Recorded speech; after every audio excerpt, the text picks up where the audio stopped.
First law. A robot may not injure a human being or, through inaction, allow a human being to come to harm. Second law. A robot must obey the orders given it by human beings except where such orders would conflict with the first law. And the third law. A robot will look and be cool as fuck. Isaac Asimov. Automatons, golems, and version 2.0's thereupon. This is Modern Escapism.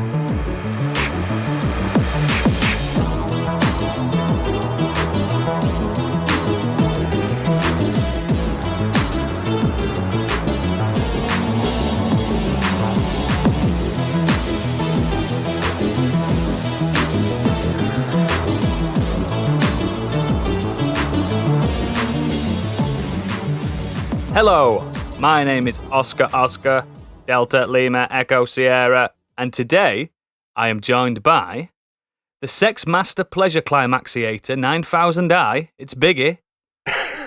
Good evening. The Editron Audio Coacylator 5.2, it's Gadget. Alright. The Fembot 20 TIP Drinking Buddy Nano, aka the Candy Machine. Hello. And finally, designed as a protocol droid intended to assist in etiquette, customs, and translation, boasting fluent in over 6 million forms of communication, it's Stig 3PO. But he won't be here until later, because he's late. So I'll say hello instead of him. Hello! These impressions just get better and better, don't they? How are we all this week? Marvellous. It's been a wild one, hasn't it? Yeah, apologies for my being away last week, so I'm back. Yeah, have you got any thoughts before we go on further to the week that you missed? No, I think it was a great episode. I really enjoyed listening to it. Totally agree with Stig's choices about the football. Yeah. Not so impressed with the impression of me. I think they were spot on, really. But yeah, no, it was good. I really enjoyed listening to it myself. Excellent. Well, before we do continue then, we have got a patron to plug, and I'm not very good at this kind of thing, and our patron plugger is not currently here at the moment, so who wants to take the mantle as patron pluggerist? Gadget will do it. Oh, yeah. Apparently I was about to volunteer, but I was getting voluntold. Fantastic. Take it away. Yeah, we have a Patreon where people give us money and they get more bonus stuff because we like giving bonus stuff and we do far too much for you all, so we now charge for it. If you head over to patreon.com/Modern Escapism, you can see that we have 3 tiers. We have the Modern Escape East tier, which is a $5 a month, gets you extended versions of this show. It also gets you a monthly bonus show, plus random bonus series that we do. We've had the full Loki spoiler cast. Right now, me and Biggie are working through the Fast and the Furious films with Too Fast, Too Curious. And by the time you hear this, we should have recorded the second episode, or we'll be about to record the second episode. So yeah, that one's good. We also have the Scorched Sheep tier, which is also a $5 a month, which is for Do Dragons Dream of Scorched Sheep, our D&D podcast. That one gets you early access to episodes, ad-free listening. It gets you battle maps, artwork the Candy Machine does, any musical things we do, character sheets, loads of extra stuff. And you can also pitch item names and NPC names for me to use in the campaign if you want to. Or if you're feeling very flush and you want to support both of our podcasts, there's the Biggie Bundle, which is £7.50 a month, and it gets you everything. Everything. It's as big as me. Yeah. You also get a hug and a kiss off Biggie. Tenderly. Yes. Lovingly, caressingly. I may go too far, but... Well, it's you, Biggie. You always go too far. But yeah, so patreon.com/Modern Escapism. Thank you very much there, replacement Stig. That was lovely. Because the fans are champing at the bit to know what Biggie's been up to these past 2 weeks he's had. What have you been up to? This better be good. Okay, so first thing I did was on the Saturday before the pod I missed, I stayed up for about 5 hours to watch Scratch Bastard do a live stream with DJ Jazzy Jeff at DJ Jazzy Jeff's house. Wow. And it was like a bastard barbecue, and it's basically just like a live set, and it was really cool, and it's out there. I'm part of their VIP room, so I had a little Ooh, you're hard. We had a little Zoom meeting where a few of us were all there grooving away, chilling out, listening to it. It was really cool. That was awesome. After that, I've managed to catch a couple of things that I wanted to talk about. One is I saw a movie called #Alive. I don't know if anyone else has seen it in here. I've seen it advertised, yeah. It's really cool. It's a Korean 2020 film. It basically revolves around a video game live streamer's struggle for survival as he's forced to stay alone in his apartment in Seoul during a zombie apocalypse. It's quite reminiscent of the early days of the pandemic lockdowns, the feeling of isolation. He doesn't want to leave his room. There's chaos happening all outside, and he decides he's running out of food quite quickly, and he has to venture out a little bit. And it's really cool. Really enjoyed it. The main thing I wanted to talk about was I watched the series Sons of Sam, which is also on Netflix. You guys seen this? I've seen it. It keeps popping up on my trending. Is there 2 series of it? No, it's just one. It's basically. Right. Well, I think there's actually something else that's based on it, but this particular one is just one series. It's based on author Maury Terry, who's convinced that the serial killer David Berkowitz, who was originally arrested for the killings as Son of Sam, he did actually admit to it. But there's a theory that he did not act alone. And this series basically tries to prove that there's a web of darkness behind Son of Sam murders, which goes deeper than anyone imagined, and it really does. And his investigation basically costs him everything. Wow. He was also known, David Berkowitz was also known as the 44 caliber killer, which was the other nickname that he had. He basically pleaded guilty to 8 shootings in New York, which began in 1976. The documentary covers things like the eyewitness portraits really varied. So some did look like him, so they were sort of quite spot on. And there were some really weird ones that were just kind of look nothing like him. And this sort of was never really investigated. And that starts this spiral of the journalist, how far a big rabbit hole he goes down. He discovers links to cults, New York PD corruption. Wow. I don't want to reveal too much because it is quite interesting to watch it, how things are drip fed into you as the series goes on. Everyone knows that he got arrested and stuff, so they did obviously catch the guy, but it's just the fact, the theory behind it is really cool. I thought it was gripping. The main character's voiced by Paul, is it Giamatti? Yeah, Giamatti. And there are interviews with everybody involved, so you see interviews that were recorded then, and then ones that are recorded now by those that are still alive. And it's just really interesting. I think it's 4 episodes or something, and they're a good hour and a half long or something like that. But yeah, we really enjoyed it. It was so good. I'm sure there's been a film of this or something else other than that. I'm sure it's been covered before, but I think this particular author who ended up releasing a book called The Ultimate Evil, which was his theory on this, which actually got reopened. The case at one point was reopened because of his research. Just shows you how obsessed you can become to the point that you lose everything in your life around you. And it just shows this guy just wouldn't let go of this theory, basically. It just kind of, it's almost like he's another victim in his own way. Yeah. You see it all the time when you watch stuff like with Zodiac and stuff like that. Do you know what I mean? And these obsessives, these investigators as well, they're just, it's crazy. It's fascinating, though.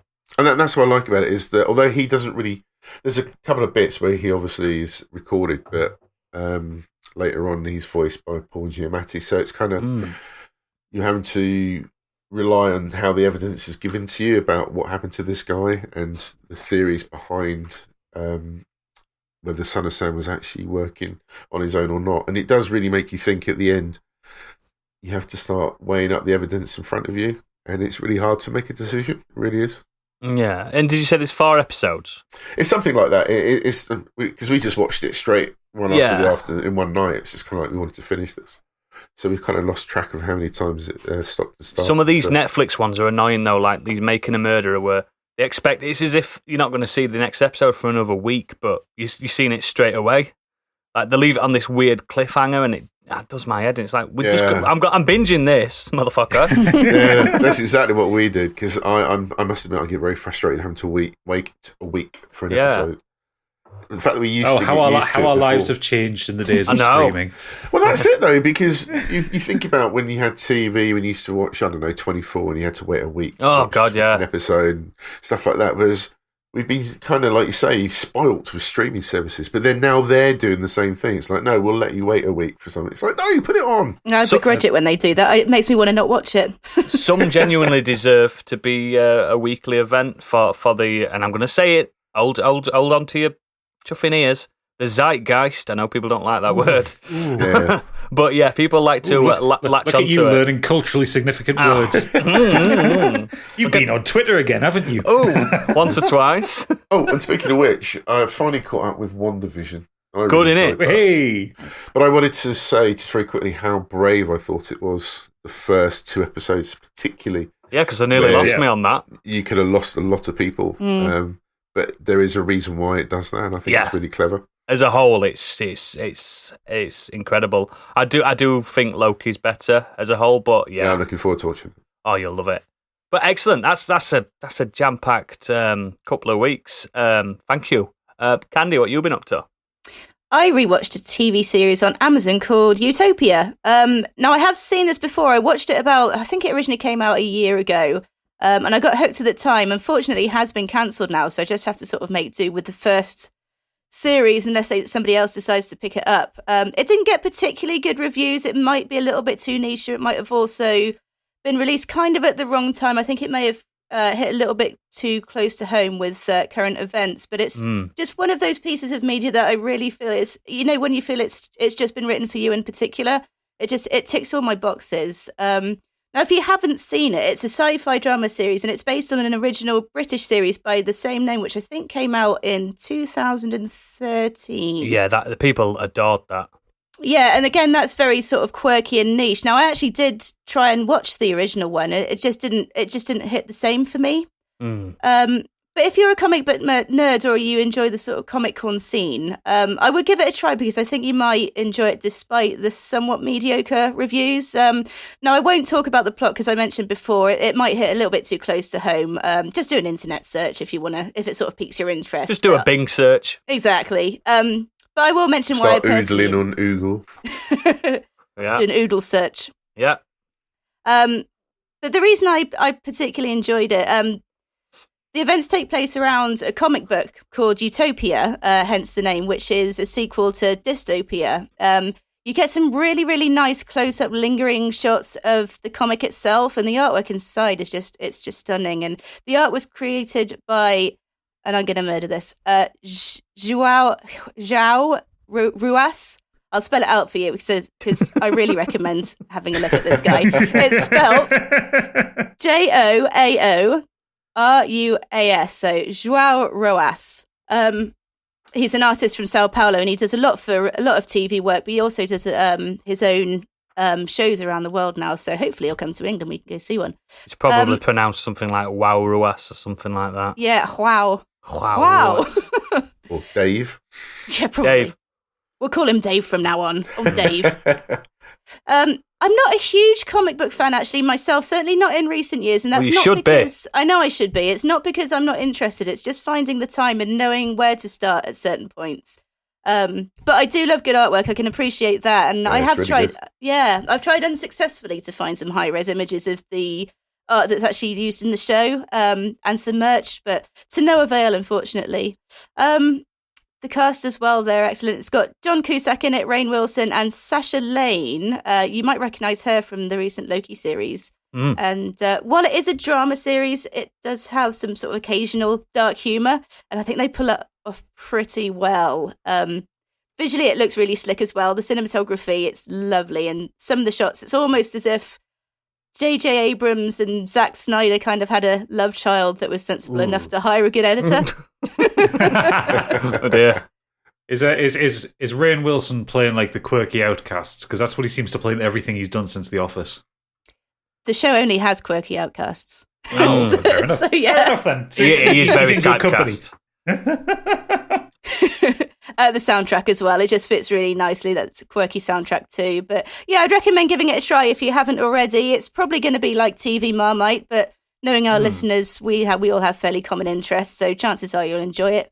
And if you don't, it's been cancelled anyway, so... Yeah. Your wish is my command. Have you seen all of it, like, up to the point where it's been cancelled? Yeah. Does it make sense where it's finished? It comes to a somewhat satisfying conclusion. I mean, it leaves me wanting more, but you never know. I mean, it might be picked up by somebody else. Excellent. I mean, yeah, I'll try it, because I remember the original BBC series, like, getting a lot of hype and people loving that, so maybe the modern visuals will allow me to enter it easier. Yeah, I think I might give it a go again myself. Maybe I just wasn't in the right mood for it. It's a really different tone, so I'll go in knowing that now. Excellent. Anything else? I did see a film, but film? I did see a film called Suicide Squad, but I think I'll wait a couple of minutes to chat about that. Yeah, same. I also saw a film called Suicide Squad, and I will wait to discuss that. So, Gadget, oh my God, here comes a new challenger. Hey! Oh my God, where did you pop up from? I'm here, finally. You're late. I am late. Not only did I push the recording back by a good hour and a half, I then ended up being another half an hour late. That, you're going to go last on this pecking order. It's going to be recorded on your annual review. Yeah, that's fine. You're on probation. So, at least I made it, you know. Yeah, you're I did join in halfway through. I appreciate your little dig there, Biggie. Yeah, that was quite obvious. Thanks. Well, Biggie's just an excellent Nexus, so it doesn't matter. He's redeemed himself. I'm Gadget, sure come on. What you been up to? Fuck's sake. So a couple of things for me. I finally finished, after months of reading it, The Three-Body Problem by, and I'm going to get his name, I'm going to pronounce his name absolutely wrong because it's Chinese author, but I believe it's Cixin Liu. Yes. Cixin Liu, something like that. Spelled Cixin. Lovely. We've got some really pronunciations today. Yeah. So, Three-Body Problem is a science fiction novel, and I've just got the synopsis here because it's quite a hard one to describe, but it's set against the backdrop of China's Cultural Revolution. A secret military project sends signals into space to establish contact with aliens. An alien civilization on the brink of destruction captures the signal and plans to invade Earth. Meanwhile, on Earth, different camps start forming, planning to either welcome the superior beings and help them take over a world seen as corrupt, or fight against the invasion. The result is a science fiction masterpiece of enormous scope and vision. And that last line on it is actually true. It's one of the most interesting science fiction novels I've ever read. Sounds fucking brilliant. Yeah, what lets it down is probably the translation. Yeah. Because and I was reading the translator's notes at the end of it. And the translators basically tried to keep as much of the Chinese way of speaking in the dialogue while making it make sense to like English-speaking audiences. So descriptions are great. So like what the characters are doing, the scientific concepts that they're putting in, like those kind of things, they're brilliant. But dialogue suffers. Dialogue comes across as really wooden and it's really hard. The first few things that you read about in the book, the first few sections of dialogue, it's just, it doesn't seem to make sense. But it's like you have to take away from the fact like how English natives speak and think of it. This is how Chinese people speak. Yeah. Some characters seem really abrupt, or they seem very angry, then I'm going to do this kind of thing. And it's just something, and it is literally just the translation from Chinese. So it can get a bit weird. But it's a different cadence, isn't it? Very different cadence. But the actual concept of the novel is fucking brilliant. It's really, really interesting. From what I've read online, apparently the science doesn't necessarily hold up, but it is science fiction, so it doesn't matter. You also learn quite a lot about the Chinese Cultural Revolution out of it, which I knew very little of.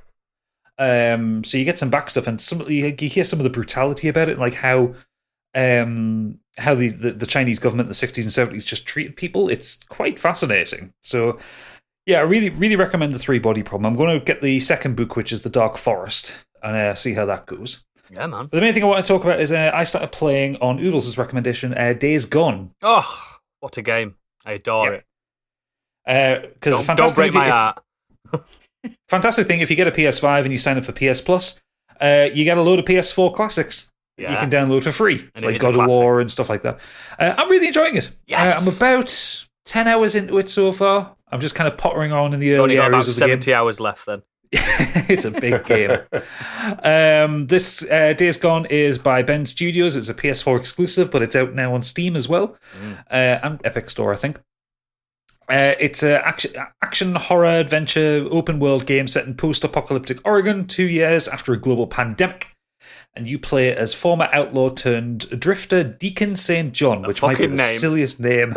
I science fiction. As I heard that name, I was like, "What the fuck?" Well, in the dialogue, they call him Deek. I'm like, "Oh, that's a D." I thought it was like DEKE, as in like that is a name. Yeah. And then he introduced it. I'm Deacon St. John. I'm like, "What? What is that name?" My name's John Everyman. At what point did that just get approved? You know, like they must have had a list of fairly decent names, and then someone goes, "Yeah, let's go with that one." His best mate's called Boozer. Yeah, his best mate's called Boozer. For science fiction fans as well, Deacon is played by Sam Witwer, who played Crashdown in Battlestar Galactica. And he is completely wasted in it because his performances are excellent. The dialogue is dreadful. Yeah. Oh, God, the dialogue is bad. It's super bad. The acting is fantastic, though. Like, the actors are doing great things with terrible dialogue. But the presentation of the game is really good. It looks beautiful. I mean, I'm playing it on PS5, and it hasn't had a next-gen patch. It just runs at 60 frames a second. You are riding your motorbike exploring through the forests of Northern Oregon, dealing with they call them freaks in this, but they're zombies of the reasonably fast variety. Freakers, that's it. And yeah, it's a standard Sony open world explore 'em up murdery kind of game. You do the odd little puzzle here and there, do a lot of exploration. You have to maintain your bike. There's some quite nice mechanics in terms of that you have to make sure you find petrol to keep it going. It might be the most fuel inefficient bike I've ever seen in a game. Ridiculous. Seeing as you can go through your entire tank on a 2-kilometer drive. Ooh. Yeah, it's one of those things got a where hole in it somewhere. It's one of those things where you've got to treat the fuel as stamina for like a horse on them type of games. It's not realistic at all. No, but it is a nice mechanic, and you don't need to use the bike if you don't want to. You can walk everywhere, but it'll just take you fucking forever. Yeah, it's huge. I'm playing it kind of stealthy. I'm trying to avoid combat and do stealth kills. And there is a pretty meaty stealth engine in it. You can do quite a lot. It's not quite at Hitman levels, but you get a lot of tools. You can like craft weapons. You can steal oil filters from cars and use them as suppressors on your pistol. Stuff like that. I love that, mate. I love it. Yeah, it's a really cool little thing. The game actively discourages you from using guns in some situations, like using an assault rifle is so inaccurate, it's pointless. It's only useful for like spraying into a crowd of zombies that are chasing you. Yeah. The zombies themselves aren't scary until there's more than 3 of them. And if there's 3 of them, they're fucking terrifying because they just rush you. And it's actually really tense. It's one of the best implementations of zombies I've seen in a game since Resident Evil. It's like water, isn't it? It's like a torrent of zombies. Oh yeah, I mean, I haven't faced up against a horde yet, but there's been a couple of cutscenes with them, and like the way that they look scary as fuck. There's optional ones you could go to, but I don't recommend it yet. I really don't. The hordes, it's like more mid to late game. But fucking hell, they're like water. When that game was getting originally sort of reviewed and criticised, I do remember somebody posted on YouTube, just go watch this, and he was creeping in some bushes or something, just trying to be really careful, and then he turned round and literally he'd almost been snuck up on by this horde of zombies, and he turned around and he was like, fucking hell! Yeah, there are some static hordes that are more cinematic in approach, like on the original gameplay demo, there's that one. Yeah, I remember that, the lumberyard. Yeah, but there's also the roaming hordes, which are just completely randomly walking around the world, and I think it's random. They've probably got a set path. Do they just teleport then, like they do in The Walking Dead? They're not that powerful.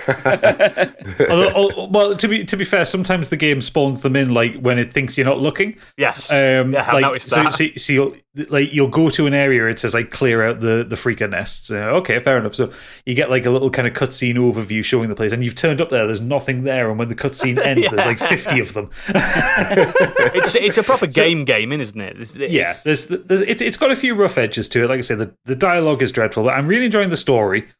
Presentation can be beautiful. Like when you get up to high places and you look over the world, it's as good as Horizon Zero Dawn for some of that stuff. Yes, it is. It runs really well. I'm really enjoying it, and considering you can get it for free on PS Plus, if you've got a PS5, it's well worth playing. It's also about a tenner to just buy physical anyway. Oh yeah, there's loads of copies out there.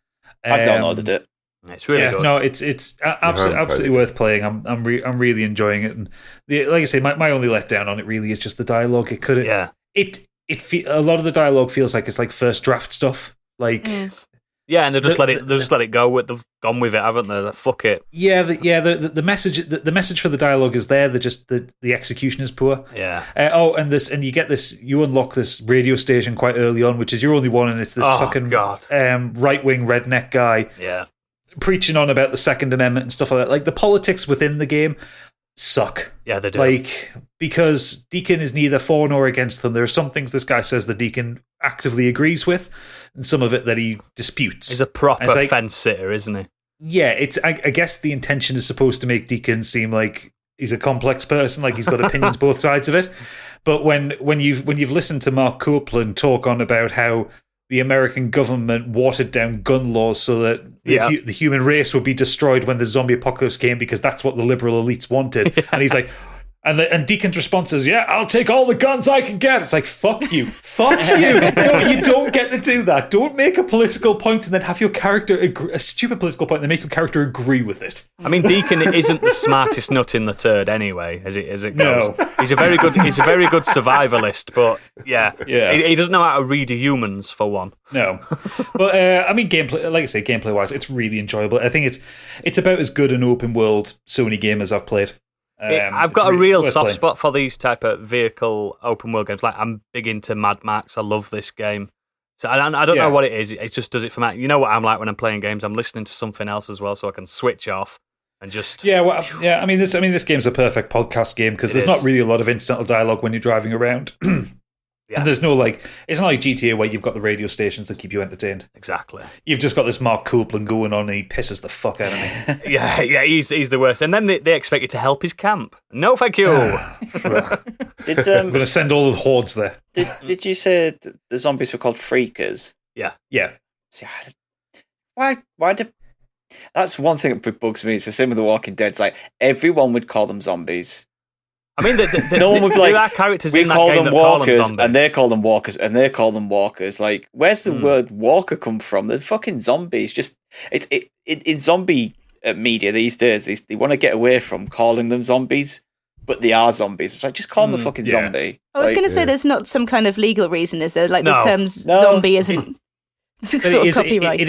It is a branding thing. Like, they're called walkers in The Walking Dead because it's the name of the property. Yeah. In this they call freakers because I think the game director, what's his name, Josh Garvin or something like that. You know the one that said we should all buy it at full price so his children can eat. I'm pretty sure he said something along the lines of he didn't want it to be called a zombie game. He wanted it to be different. But it is. It is a zombie game. Yeah. I mean, the thing is, like, Neil Druckmann didn't stop people calling the infected in The Last of Us zombies. He was quite happy about it. Yeah. I mean, there are some characters zombies that call them zombies in Days Gone, but as a whole, they do all call them freakers. Like, it's mild spoiler alert. You do go to different territories in the US, and they all still call them freakers. It was who got the word out there? It's like, these aren't zombies, they're called freakers. Oh, okay, I'll make sure the next camp over knows. Yeah. there is a one as well. I did walk through a building where someone had painted on the door, don't open freakers inside, in the same order that they're doing on The Walking Dead. Yeah. But at least on The Walking Dead, they don't freakers open inside. Each dead open inside. In The Walking Dead, each community, they call them different things though. I don't know if you remember that, but they've all got different names. Shufflers, Ramblers, Shamblers, and all that. He's the Walking Dead expert now that he's binged through the whole season. And not all of it. But yeah, Days Gone, I also recommend it. I think it's a brilliant, dumb game. Yeah, it's great. It's a lot of fun. Just don't listen to the storyline. No, it's shy. And just enjoy the bike. The bike's so good. I think it controls so well, me.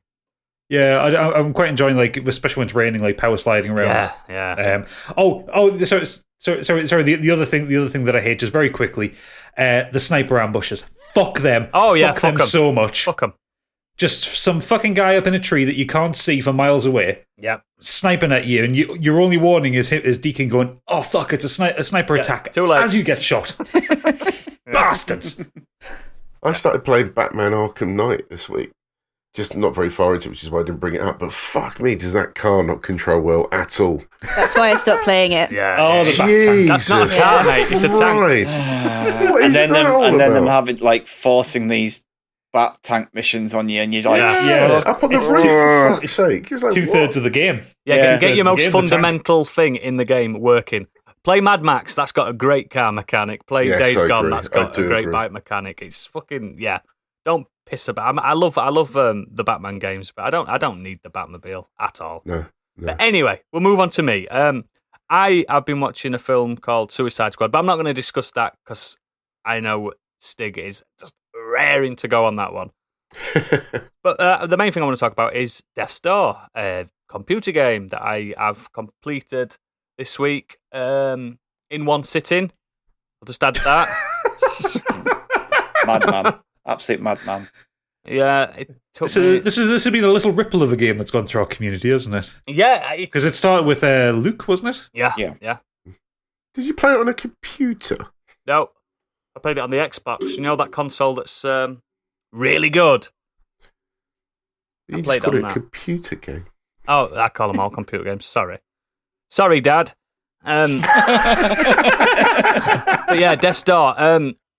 It cost me £2 and 3 pence. I have to make you aware of this, and I think that game's fucking incredible. Afterwards, while I was playing it, I was just like, this is good. This feels good. This is tight. This is nice. And if you don't know what it is, it's an isometric action RPG light type thing in which you play as a Crow Reaper and have to reap the souls of area bosses to unlock the Death's Door. I'm not going to spoil the plot because I think that's one of the better things in this game, which is rare for this kind of game.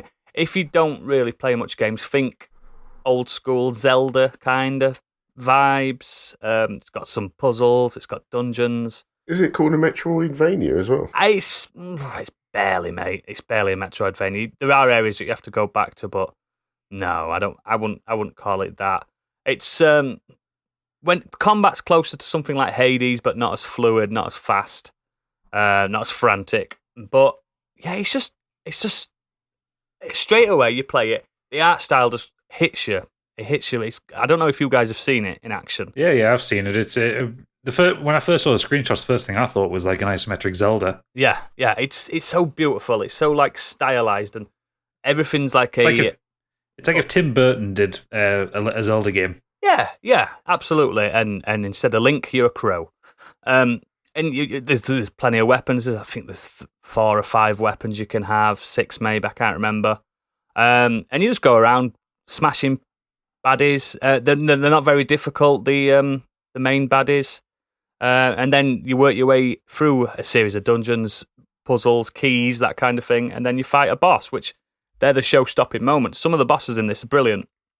Absolutely fantastic. Some of them are just absolute Dark Souls style duels or against some kind of beast, but some of them are actually quite thoughtful and puzzle like bosses. The checkpoint system's incredible. You don't lose anything when you die, only progression. So that's good. So every time you die, you technically could get stronger as long as you're fighting. So yeah, it's just a really nice, simple. I mean, people are saying, "Oh, it's a 14-hour game." It's not. I've 100%ed it in 7 hours, I think. So it's really good. I'm not going to spoil the plot, but when you complete the game, you haven't completed the game. I'll tell you that much. There's a lot more to do afterwards, and some people are saying it's better. I don't think it's better than the main game, but I just think it's really clever, and I hope they do more of this because apparently if only a couple of people developed this game, like a 5-man team or something like that, and All right. you can't tell. There's so much. It oozes quality. You know, like when you first play Hollow Knight and you're like, "Wow, this is it oozes quality." It's that kind of caliber. It's just dripping with just pure quality. Play it. You had me at Tim Burton Zelda. Yeah, that's a great way. That's an absolutely great way of explaining it. I mean, the plot is quite bureaucratic in nature. You work for a company that reaps souls. Think Grim Fandango style companies. Yeah, it's just really good. It's really good. Play it. I'm not giving it much justice, but I never do. It's just really good. I didn't spend much time with it. So I just ripped through it in one day. But best £2.03 I've spent in a long time. I think even at normal price that you can get on the stores, it's under £10 or something like that. I'm not sure. But yeah, really good. So, he's been waiting. He's run back from Liverpool today. Stig, what are you talking about? I'll talk about a podcast. Don't know what you're on about, Suicide Squad. Oh, right. Well, Yeah. fucking hell. No, I'm joking. I did record another podcast this week. No So, way. Yeah, look out for that when it finally gets put out. What I've, podcast is it? What podcast is it? I guested on What the Fuck Do You Want? I've never heard of it. Yeah, I'm sure. You got lots of merchandise for it, though. Is that what that is? Yeah. All right. So yeah, I finally got my episodes with Deadbeat Punk in the can this week. I had a bit of time Saturday. It was just like, kids are out, kids at work, want to do it. So yeah, that's. So you thought you'd get abused by an Irishman for half an hour? Yeah. Actually, it was pretty nice to me. It's because you intimidate him. Yeah, obviously. So yeah, I enjoyed doing that. Got a lot more out than I thought I would from it. So did you have a cry at the end? Thank you. Yeah. I even missed stuff out after. I was just like, oh shit, I forgot to talk about this and this and that. So yeah, mate, we spent half an hour each on these sections before. That's not a lot of time to discuss something that you want. Yeah. So yeah, it was really good. So I don't know when that's gonna come out. Anyway, but yeah, I saw Suicide Squad this week. It's my first trip back to the cinema since the 21st of December 2019. Since Star Wars. Since Rise of Skywalker. Blech. Absolute dog shit film. It is. So not the best of films to have like left the cinema to, but I absolutely loved this film. I thought it was a hell of a lot of fun. The best thing Disney ever did was firing James Gunn and letting DC and Warner Brothers hire him. And he's always said that he wanted to do one of his projects he's always wanted to do was a Suicide Squad, like over any other comic book series ever. He's always said if I was given the chance, it'd be Suicide Squad. So the fact he got to do it and kind of get rid of the 2006 Suicide Squad, we now got a better version with it's a kind of semi-sequel. It still exists. That yeah. that film, So the story has nothing to do with the 06 film, but it does use some of the same characters. So you still get Harley Quinn returns, Joe Kinnaman returns as Rick Flag. Captain Boomerang is back in this, and so is Viola Davis as Amanda Waller, the woman who kind of controls the team. Task Force X, they call them, but obviously the nickname is the Suicide Squad. This one predominantly stars Margot Robbie, she's coming back as Harley Quinn, Idris Elba as Bloodsport, John Cena as Peacemaker, a pretty newcomer, Daniela Melchior. Don't know if that's how you pronounce it. As Ratcatcher 2, and David Dastmalchian as Polka Dot Man. Oh, and Sylvester Stallone voicing King Shark. Yep.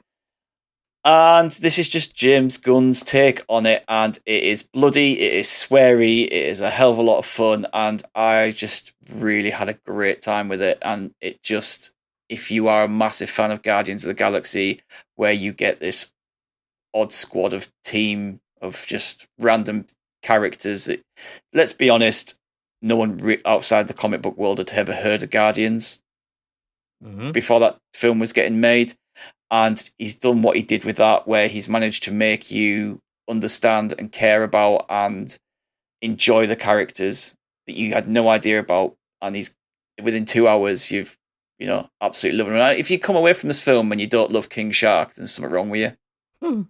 He was brilliant. Yeah. His King Shark is like Groot, like what he did for Groot, like a walking tree who says, I am Groot. That's all he says. But he got everyone caring about this character. And King Shark is just this adorable, dumb as fuck. Like, God. man, like, yeah. Yeah, he is. I was surprised at how hard he was. He's a god. That's why. I didn't understand. I didn't realize that he was like Hulk level. Yeah. Like, But he's impervious to bullets and stuff. Yeah, like that. exactly. Yeah, but he's fucking brilliant. I mean, if you think about it, with just very quickly with Guardians of the Galaxy, he basically took those characters, like you say, from the comic book that has been out there, and there are X amount of issues of it.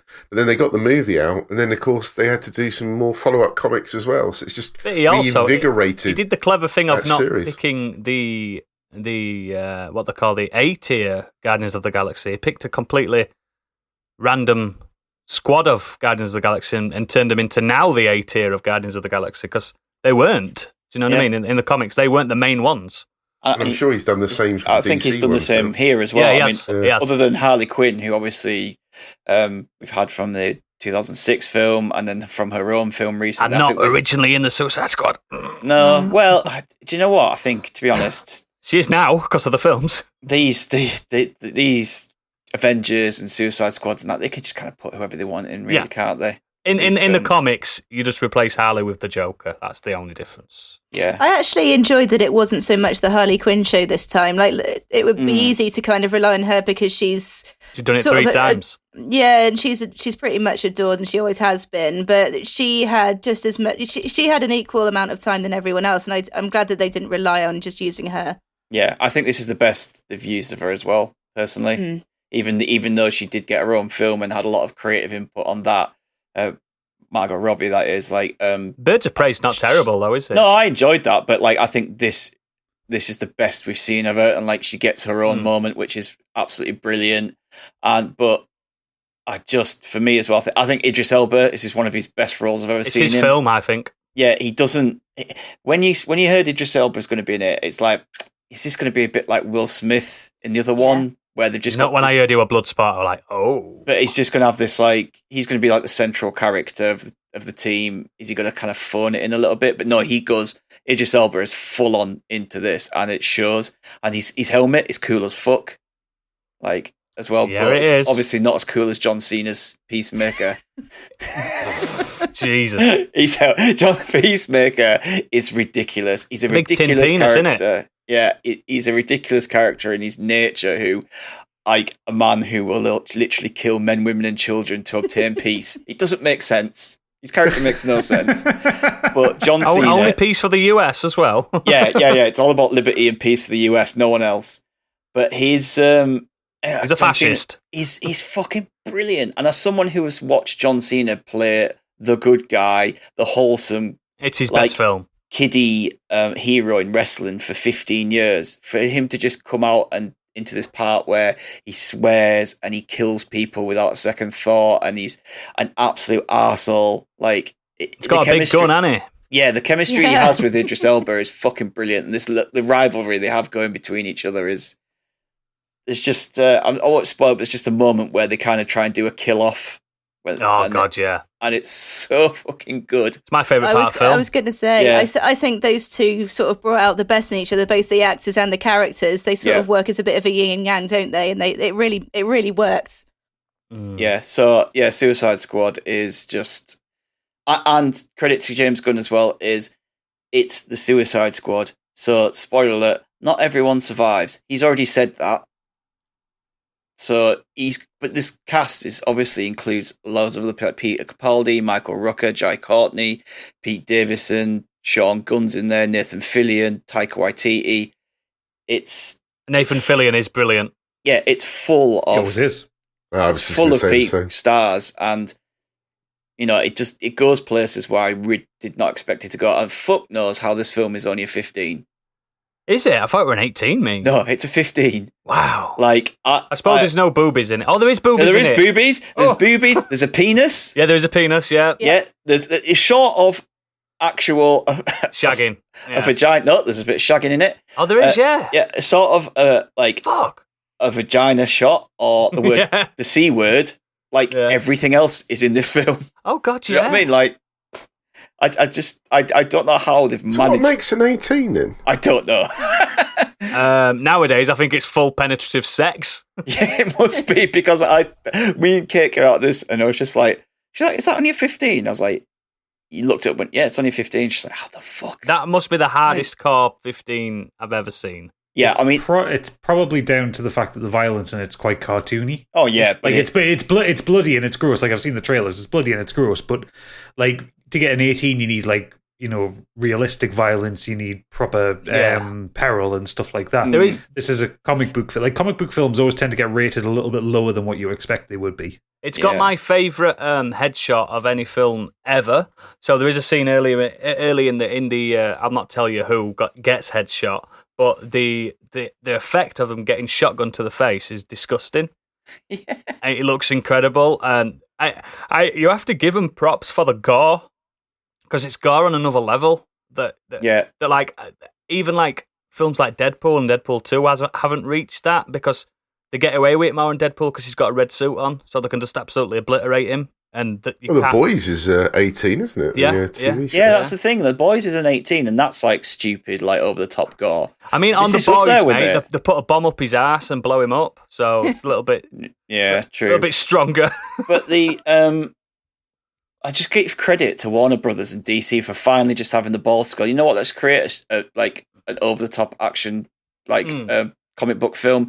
Like they bloody need to, They tried to play it so kind of safe, and when they did try to make the original Suicide Squad, they obviously saw the success of Guardians and the Avengers, and they were like, oh, like we need to make the Suicide Squad a bit more like Guardians, and it just fell on its ass, and there was too much studio interference, and it just ruined that film. I mean, apparently the first film was just a music video, wasn't it? Yeah, apparently the director has come out and said, like, I was basically removed from editing, and the studio did it all, and I've got a copy of this film that should have been my vision. Oh, there's another cut coming out. No, they won't. They have said this is not going to come, and he said I'm not going to speak on this anymore. I'm really happy for James. He's a great guy, and the film is brilliant and everything, but he's obviously upset that what they did to his film, but they've now given James Gunn a producer role they've produced a Peacemaker spin-off. So there's a TV show coming, and they've also said that he will be handling other franchises going forward, whether that's more Suicide Squad or something else. Didn't he get rehired for Guardians 3? Yeah, he got rehired for Guardians as well, so he's back now, busy man doing Guardians. Wow. And then I'm sure after that he'll probably go back to DC and Warner Brothers. He's the one that can skirt the lines now. He's proved himself on both sides. Yeah. Do you know he's also pitched a crossover film to both studios? Well, there's been many crossover books, so exactly. So he's the one trying to push that boundary as well. But I'm trying to think of what I'd like to see him do, and I did hear on another podcast I was listening to, they said that he could probably do like a Teen Titans really well. Yeah, he could, absolutely. I'd be more into I'd like him to see Justice Society, something like that. Didn't they try to do like a live action Teen Titans recently? Was that a Netflix thing or something? No, there is one. It's called Titans. Titans, but they got rid of the teen. No, and also there's no Cyborg because he's like tied up in another show. Yes. What was he in? What sort of the show they do? I fucking forgot the name of it now. It's meant to be really good. Doom Patrol? Doom Patrol. Yeah. Is he in that? I think he's in that, like the character or something. Something like I've not watched any of them, but they look a bit shy. Maybe we could approach him to do a modern escapism movie. Oh, yeah. Dave Bautista can play me, no problem. Yeah. Well, I was going to say that, but just before we move on, I just want to say, like, as much as Stig adored it, I didn't dislike that film. I just find it the better of the 3 Suicide Squad films that have come out. 3? I've never been. Sorry, say that again. Sorry. You said 3. Well, there's 3 of them really. And that Birds of Prey is kind of a Suicide Squad film, kinda. What? Just because it's got Harley Quinn in it? Yes. It's the best. To me, it's the best DC film for me by far. Then again, I think Shazam was the best film, and you didn't like that, so no. I don't like the. I never liked the source material anyway. I'm not a big Suicide Squad fan. I don't like the books. I think they're a bit crap. But yeah, it's fun. It's fine. I'd like them to release a more child friendly cut so I could watch it with kids because I think they'd like it. Because Harley Quinn's massive. Just watch the 2006 film then. No, because it's shite, and I don't want to make people watch that. But just, you cannot get a child-friendly cut of this film. well, you got a child-friendly cut of Deadpool 2, didn't there? Yeah, but there's more. I'm sure that there's more violence in this than Deadpool 2. Yeah, I'd agree. But yeah, he's fine. I think it does stink of Deadpool 2 a lot. A lot of the big moments have riffed straight from Deadpool 2, but I like it. It's fun. It's not offensive. I like that Starro's finally in the mainstream now. Big fan of Starro. Always have been. That's always good. And I'm just I'm not going to spoil the ending. I'm a bit disappointed that a certain person didn't turn up at the end. But other than that, yeah, it's fine. I get a massive 3 out of 5.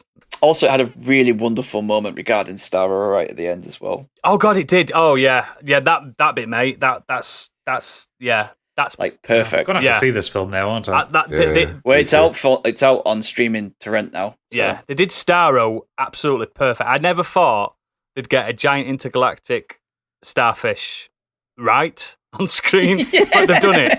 It's such an incredible character from books as well, and they absolutely smashed it out of the park with that. But yeah, good film. Right then, let's go on to the main event. This is going to be a long one. I can feel it already. Biggie, what we're chatting about? This week we're chatting about our favourite robots. Yeah. Whether it's time-travelling murder bots, a blooping astromech droid, or a huge sentient shape-shifting automated robots, we want to know what your favourite is and why. Yes. A Transformer. Yeah. Yep. Excellent. So, time-honoured tradition, we will go through our main choices, and then we'll have some extras round the back for the patrons only. So, Gadget, you're a man that's got kind of a robotic name. Gadget sounds robotic. Oh, okay. I thought you were talking about my real name. No. The real name is Gadget. I am Mike. I want to talk about a very lovely robot. Oh. He's a robot for all the people. He takes care of those in his life. I want to talk about Crichton 2X4B523P from Red Dwarf. It's a lovely robot. Yes, and if we excuse the rather dorky middle name that he has, he claims he's never fond of the 2X4B bit of it. Mm-hmm. Crichton is played by Robert Llewellyn on Red Dwarf from Series 3 onwards, but he turned up originally in Season 2 with David Ross, rather. I'm getting mixed up with Arrested Development here. He was played by David Ross when he first appeared. That would have made a different Crichton. It definitely would have. Or would it? No. I think that I'd actually similar. like to see that. Yeah. Crichton is a Series 4000 mechanoid who he cooks, he cleans. His whole thing is just to take care of the humans under his watch. Yep. And he goes to the ends of the earth, which of course Dave Lister takes full advantage of when Crichton turns up on the field. Uh-huh. As does all of them, actually. All the main characters take advantage of Crichton in some way, shape, or form. Yes, they have. I was reading up on his Wikipedia so the first episode where he turns up when he's played by David Ross. The episode marks a first in science fiction history in which an android deliberately gives a human being the finger. Really? Wow. Yes. Isn't he quite existential on the first time they see him? Isn't he like depressed? Sort of, yeah. Because so when they first find Crichton, they find him on the Nova 5, which is a down spaceship, and they transmit up Crichton saying that the crew of the ship are awaiting them and are keen to meet them, and they're all beautiful ladies. Yeah. So of course, Lister the cat and Rimmer, having not seen ladies, well, in the cat's case ever, they're very keen to go down and meet them, and they fly down there. The cat's looking in every mirror available. and they walk into the banquet room in the Nova 5, and it's 3 skeletons that Crichton is still taking care of, doing their hair, putting lipstick on their teeth and stuff like that.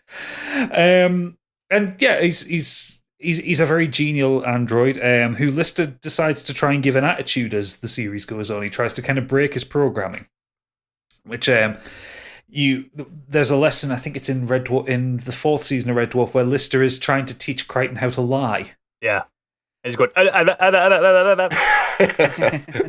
Yeah, and you get the moment where it breaks, where he's go, "What's this?" And he's holding a banana. He says, "It's a banana." He says, "No, it's an orange. It's a banana. No, it's an orange. It's a small Czechoslovakian crossing guard." Yeah. And he's like, "You did it! You lied!" And he tries, teach him how to insult Rimmer and stuff like that. So you get the classic line of "You're a smer he," because he can't say smeg yet. And Crichton gets some of the best plot lines throughout the whole series. I agree. My favourite one of his is probably The Last Day, which is where his life expectancy as an android is about to end. Yes. So that one does get particularly existential because, there are the discussions of Silicon Heaven versus Silicon Hell, where, Lister points out to Crichton that Silicon Heaven doesn't exist. But where do all the calculators go? Yeah. It's a very good point. Yeah. Camille, where he falls in love with a pleasure gelf. Yes. Oh my God. Gelf being genetically engineered life form, not to be confused with another acronym. Yeah. There's and DNA in series 5 where Crichton gets turned into a human. Oh God, yeah. Forgot about that one. And you get a lot of exposition on Crichton on that one. So you find out he's got spare heads. Yeah. Who he argues with. Or that he gets sexually aroused by vacuum cleaners. Yeah, he has got a vacuum cleaner attachment on his belly, hasn't he? Yeah, no, on his crotch. On his crotch, that's it. Sorry, yeah. His crotch. his crotch attachment, yeah. I love Crichton. He's a wonderful robot, and Robert Llewellyn plays him so well. I was just going to say, I think David Ross, no disrespect to him, but they obviously changed their tact about how to play Crichton because he was functional, I think, for the show. But then when they brought Robert Llewellyn in, he took Crichton to a completely different level. Yeah. And I know everybody's got their favourites, but for me, Crichton delivered that. I can't remember the whole quote, but it's something along the lines of Rimmer shouts out, "We've got to go to red alert," and he goes, "Red alert, really?" He goes, "Yes." He goes, that means I have to change the light bulb. I think that was yeah. I love it, absolutely love it. I don't like that first Crichton. Yeah. How long was that first? He looks weird. How long did he play him? Doesn't he have just one episode? Like bright red lips and it was the original design for him. Weird looking, and I'm just looking at it. Yeah, he wears like a shiny tux or something. It's just they did. So forgive me when for they not changed him up remembering. and changed the actor. It was a good decision. Forgive me for not remembering. So did they not take him back with him that episode? No, so they do take it back with him. So the episode ends with Crichton after he's given Rimmer the finger. He borrows Lister's bike, and the whole setup is there's this huge bit of scrolling text in the very first episode of Red Dwarf 3 that skips past faster than you can watch it. You've got to pause the video to watch it. Basically explains that he goes off on his bike and explores Red Dwarf for about 6 months. Right. He explores every facet of it, learns what the ship is about. So they would have had intentions of keeping a Crichton character on, and then they just thought Robert Llewellyn's just way better. The reason why they brought him back, so the original thing with Red Dwarf is that I can't remember whether it was Rob Grant or Doug Naylor, it was one of the two writers for it, had basically said, we don't want any aliens, don't want any robots. And so the idea of Crichton, he was supposed to be just a guest star. Yeah. But they got such a huge positive feedback on the concept of the character. They thought, fuck, we've got to put this guy in. And David Ross was a stand-up comedian, and was on tour at the time when they were filming the series. That's why they brought in Robert Llewellyn. Right. How funny. So if he was available, he could have played that. He could have played it, yeah. I always remember Robert Llewellyn from Scrap Heap Challenge as well. Everybody remembers him from Scrap Heap Challenge. He's a good. You should watch him. He does Carpool, which is what James Corden ripped off. Really? Yeah. It was Jerry Seinfeld. No, it's James Corden. The season 12, they all get turned into Crichtons. Yeah, I haven't seen season 12. I've not seen it. I just know that there's I've seen the picture. I remember that one with the female Crichton as well. Yeah, so that's Camille. Yeah, so that's Camille. So the Camille, the pleasure gelf, she changes. That's it. She changes into whatever your idea of beauty is, and that's his wife in real life, isn't it? Yes, Judy Pascoe. Yeah. You get the wonderful moment in that episode where, you know, all the cast are like walking into the room to meet her, and it's like their idealized version of someone's like you know, like Lister walks in and she's like a biker chick, and Rimmer walks in and she's like an officer. The cat walks in, it's himself. Yeah. I always love the cat when, especially season 1, where he's just shuffling. He doesn't walk anywhere. He just shuffles. He just shuffles around the ship. It's so fucking funny. I love him. But yeah, he's so bulky now. Like obviously, because like the actors, he's got a bit older, got a bit weird. But they don't address it. He just looks like Fat Crichton now. Well, all robots do put weight on. Been doing too much hoovering. Like I said, across like the 20 odd years that Red Dwarf's been on, there's just so many great Crichton moments. I think one of my favorite ones just has to be the very end of there's the episode in series 7. It was about 2 episodes after Chris Barry left, so like Rimmer left, and Lister's missing him. Yeah, and Crichton puts together this kind of virtual reality thing, which is the Arnold Rimmer experience. Oh yeah, and you get that wonderful song that he puts together about how amazing Rimmer is. And at the end of it, you get Lister's just say, "I never want to see that lying, scheming, scum-sucking piece of smeg ever again." And Crichton sat in the back of the car going, "Sigmund Freud, eat your heart out." Yeah. He just gets such good lines. I love the character so much, and I love how Robert Llewellyn plays him. It's so understated, given how over the top and silly the show can be. Excellent, great choice. We're going to move on to me now. From Crichton to something completely different. So, it's a common theme for protagonists in Japanese media to be unassuming civilians and suddenly finding themselves placed in control of devastatingly powerful superweapons. For example, Mobile Suit Gundam and Neon Genesis Evangelion. However, it's not every day you see someone get a robot that is in actuality a key to a space fortress that has enough power to destroy an entire solar system.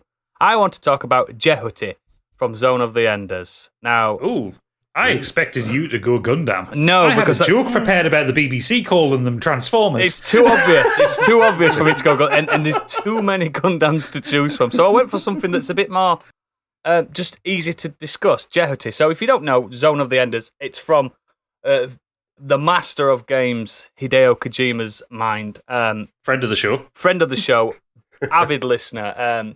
Zone of the Enders is one of my favourite mech robot series. There's only 2. I think there might be an unofficial game somewhere along the lines on mobile or something silly. There always is with these kind of things.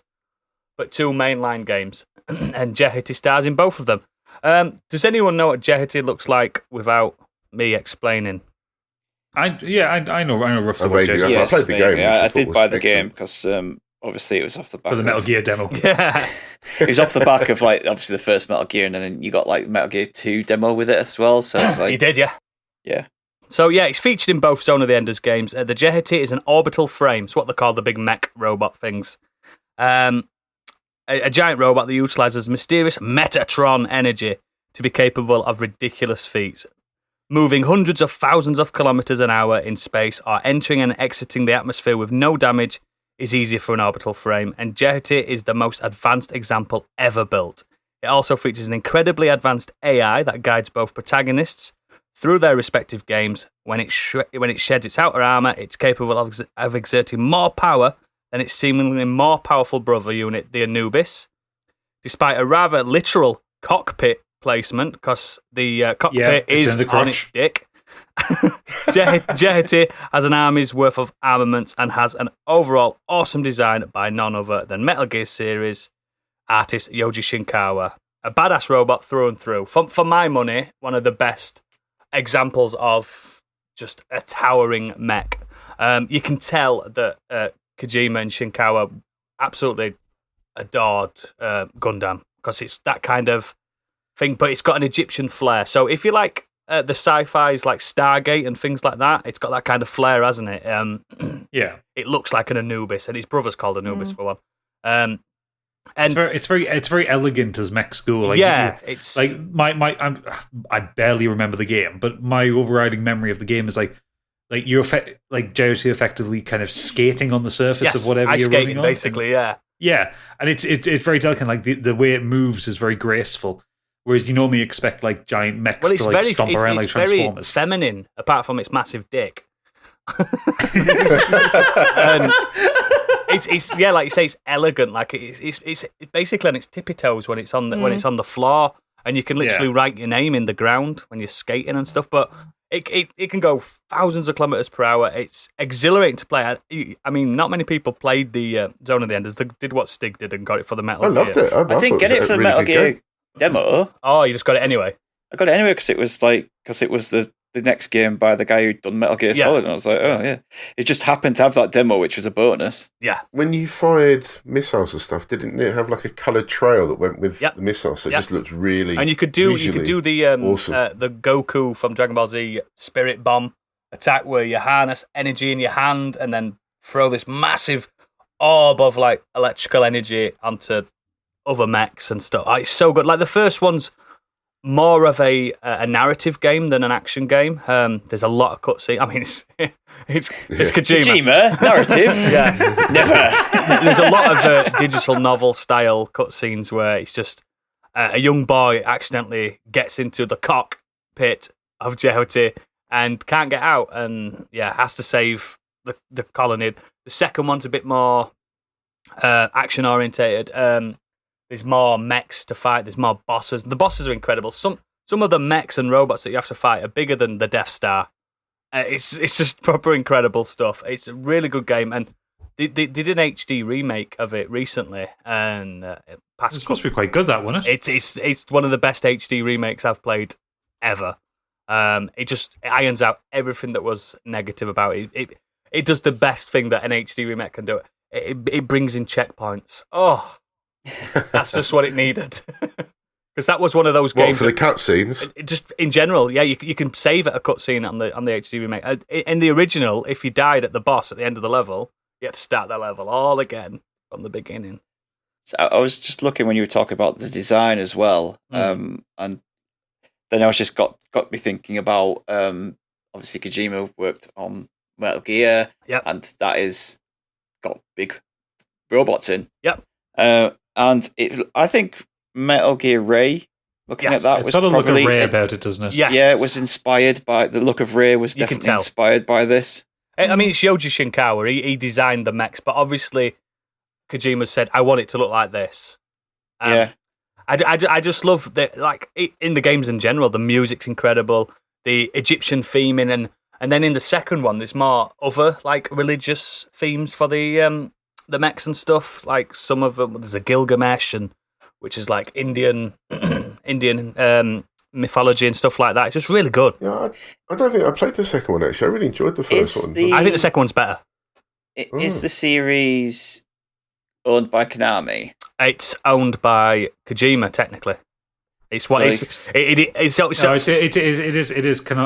owned the series. I thought he took one of them with him, didn't he? I thought it was this. So I was thinking maybe you could see a return to that one day. Well, on the Death Stranding documentary, he's got loads of Jehotis on his desk, so I thought he owned it still. But then again, you can just it's funny you can just buy toys, can't you? Yeah, well, I was just thinking, he's gone with the sort of Egyptian theme, and Jehoti himself uses kind of like dark blues and golds, and I'm just thinking of Higgs as well from Death Stranding, because he's got the Egyptian kind of the hood, and also the dark blue and the gold colouring as well. But those mechs are just stunning. Oh, it's like when you see Gundam mechs and Gundam robots and stuff, you get your big chunky Zaku's and your standards. They're very of the era of the 70s.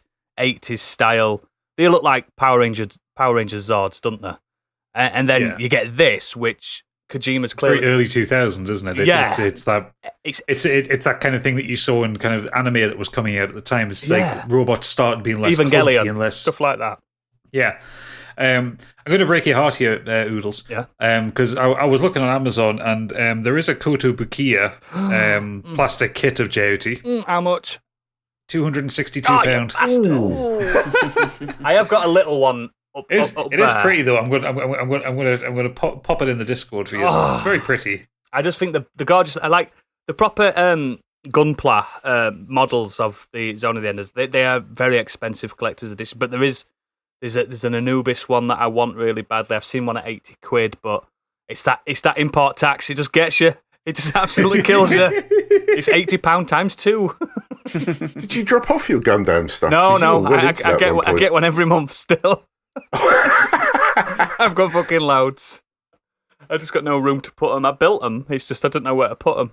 They're in a little cabinet downstairs. I've got my favourites up here and stuff, but yeah, it's just such a cool franchise that I'd love to see them come back to. And the HD remasters, they sold dambusters. So Yeah. I just hope it comes back because I just want to see more Yoji Shinkawa doing mechanical stuff. Yeah, because I know Yoji Shinkawa did a lot of stuff for Death Stranding. Yeah, even though but that was a lot of people and that was a lot of buildings. You know, like yes, he designed all the cities. Yeah, but I want to see him do big robot boys robots again. Yeah, there was again. I mean, like he did a full design for Arsenal Gear for Metal Gear Solid 2, and no one saw it. It was underwater most of the time. Yeah, it's like that Metal Gear Rex and the Metal Gear Ray. They're iconic. You don't even have to be into mechs or robots to know what they are. That sequence in Metal Gear Solid 4, that was just fight. Yeah, that so good. That it's so good. But again, it was Yoji Shinkawa designed. You had this kind of, you know, the 1997 very kind of battle tank. Yeah, battle tank brutalist look of Metal Gear Rex, and then the 2001 elegant, the sexy fucking it's so good. Like the elegant look of Metal Gear Ray, and it's just it's so good. It's like Yoji Shinkawa's design. Like I remember playing Zone of the Enders and thinking he's got to go mad here. Yeah, like they've just Kojima's clearly gone to him and says, "I want 16 robot boys. Give me that." Yeah, and just let him go. There's just two games that you need to play them both in sequence because the first one introduces like the mindset of why these robots. Because just for the naysayers, they are technically robots because they can work themselves. You don't have to pilot them. So if you want to come at me, you don't have to sit on the dick. You don't have to sit in the dicks. Yeah, exactly. They are autonomous robots and they are built for industry, believe it or not. And Jehati was one of the first combat mechs, and you can just tell by its design. And like, just get the HD remaster because the first one's it's a really good story, a few bits of combat in there, but the second one, fucking hell, it's incredible. It's so good. There's so many good robots on it. Really good. And it's got to be cheap now. I think it's on backwards compatibility on every. I know they've released it on PS4 and Xbox and PC. It's just it's so good. So on PC, it is currently Zone of the Enders, the second runner, Mars edition. Yep. Is $24.99. Worth it. However, I'm seeing a tag here that interests me. Yeah. VR supported. Yeah, it is. It's VR. Yeah. The second one is where you're basically in the cockpit throughout the whole game. Give me a reason not to buy this. It's an incredible story. if you like, because it's really Kojima doing his hardest of hard sci-fi. It is currently £6.24 on the PlayStation Store. Fucking buy it. Sold. There's a full 20-minute cutscene on the second one about unions, work unions on Mars. So it's worth it. It's proper good. And the robots are so gorgeous. And sometimes you don't even realise you're inside a robot. That's how big some of them are.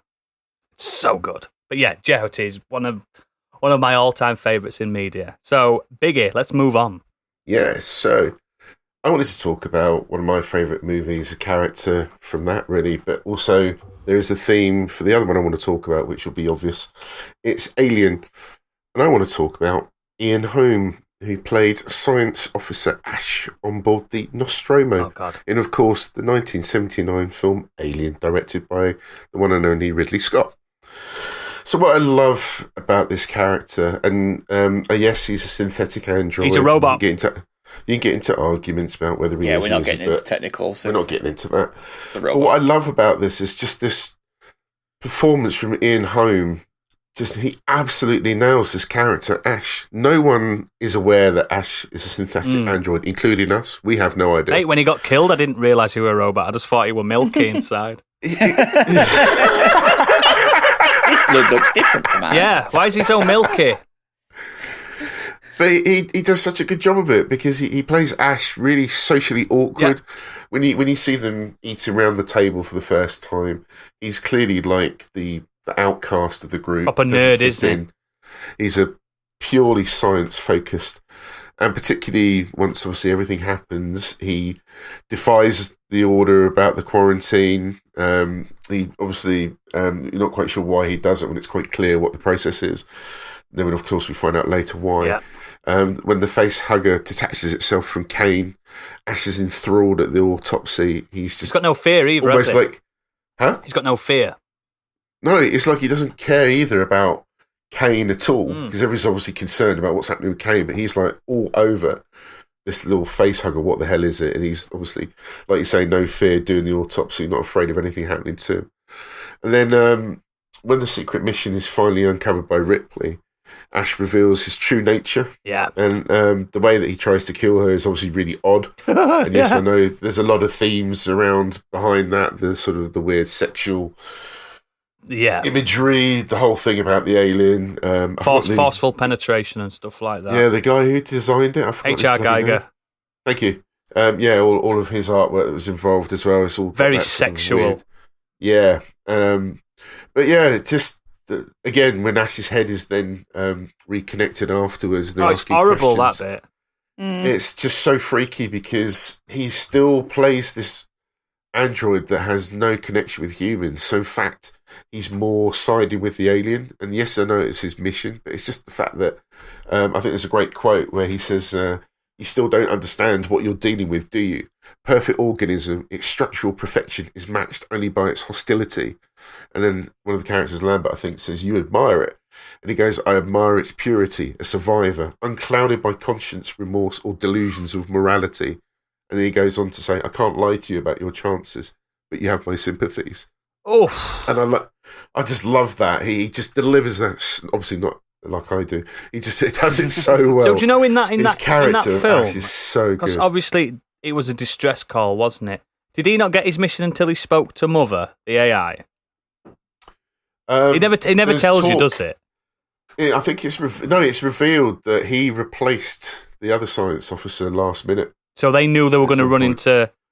Yeah, I think it was all planned that it was on their route that they were going to come across this alien. Okay. That's why he was put. I know there in to the protect actual lore of the canon nowadays, they were aware of the aliens a lot earlier, weren't they? Because of all that, Yeah. there was and I think that's why he was shite. there. And again, his appearance when Ripley discovers the true reason behind the signal, and he just suddenly appears in her eye line. And it's just so good. I love that character, and I just think he delivers. I think he's one of the scariest aspects of that film. He's terrifying. He's basically a second antagonist. Yeah, he's terrifying.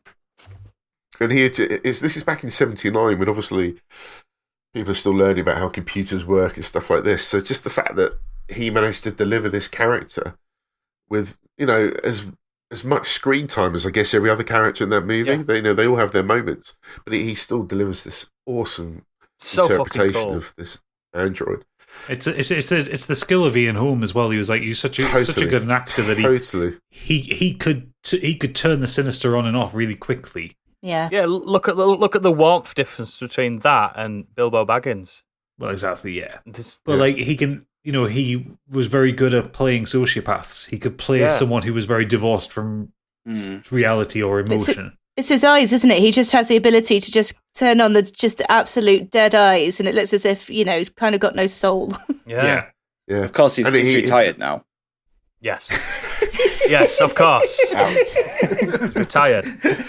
But he's very hard to find interviews around, but I managed to track one down, and they talked a little bit about this. He said he was offered the part in what his agent described as a very expensive B movie. So if you remember, this is '79, so I guess without all that CGI, because there wasn't an awful lot in there. Obviously, had to do some of the effects of the ship and so on. But that's not CGI itself. That's models, it's not CGI. Yeah, that's what I'm saying. It's all models. So there was none of that around. So they're all probably appearing on this set, which is obviously designed to look. It looked so really fucking good, that set, though. But that's what I mean. It was so good. But he must still at one point be thinking, how good is this movie going to turn out? Because no one had any real expectations for it. I mean, for all the say it was an expensive he still movie, delivered that performance. The budget was only like $9 million, which was still nothing in the 70s. Like, it's incredible the film he pulled off, and obviously it's Ridley Scott's skill that managed to pull out those performances and pull off that But it's visual Stan design. Winston as well. Did he do the creatures? Oh, I can't remember actually. I think you might be right, but I can't remember. Because But back then he was the guy, wasn't he? He did all the creatures for things. Yeah.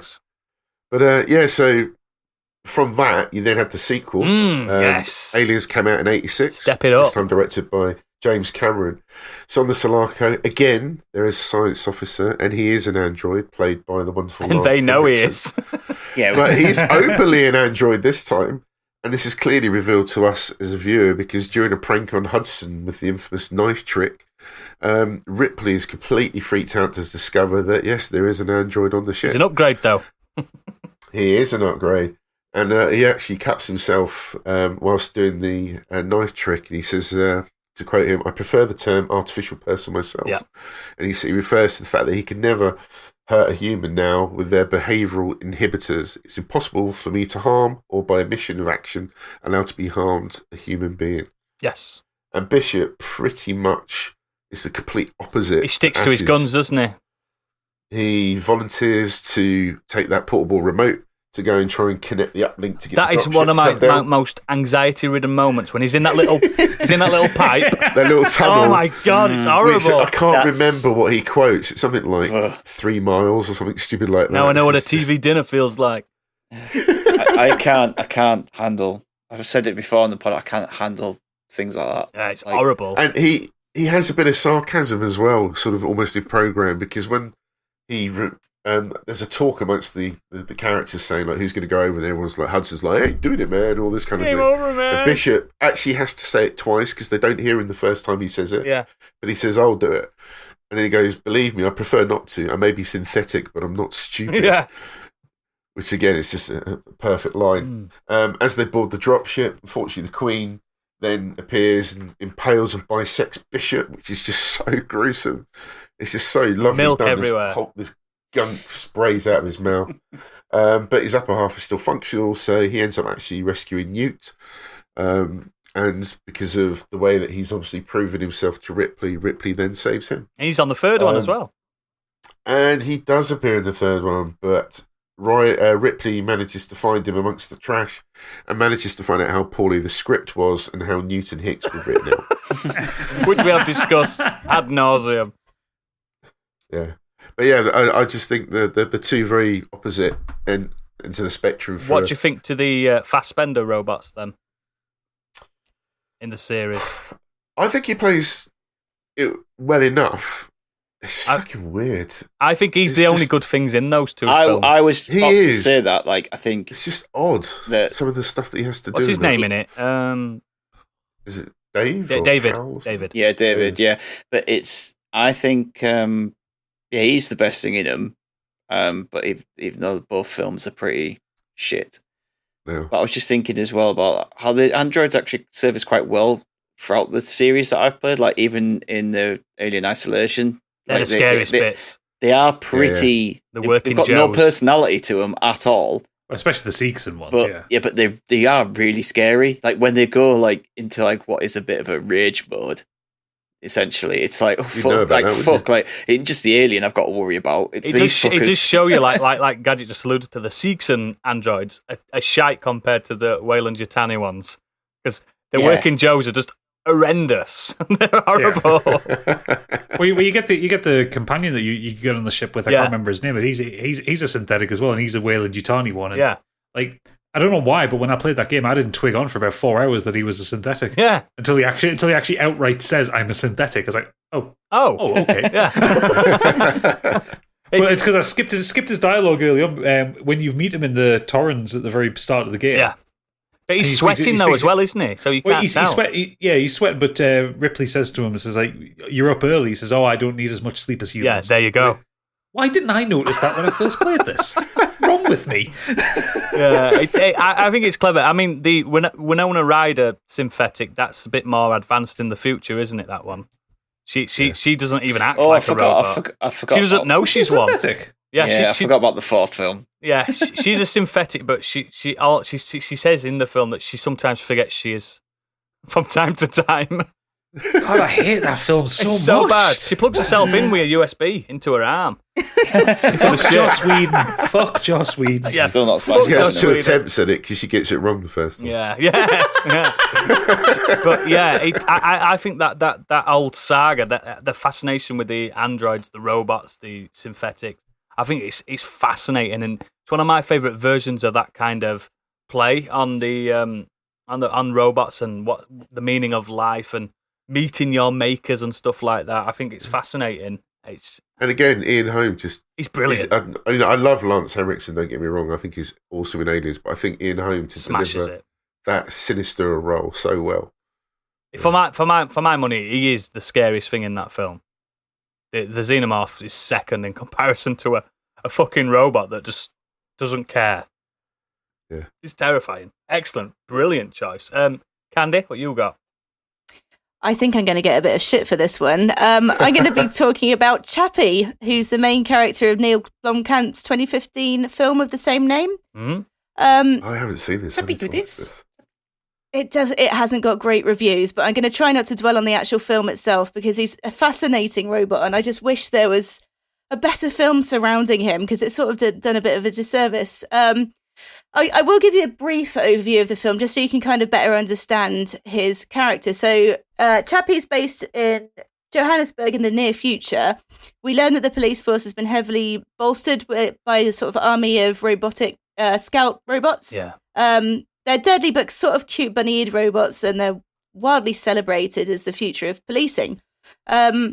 A scientist in the facility for creating these autonomous robots, in his spare time, he's created a perfect AI without the knowledge or consent of his superiors.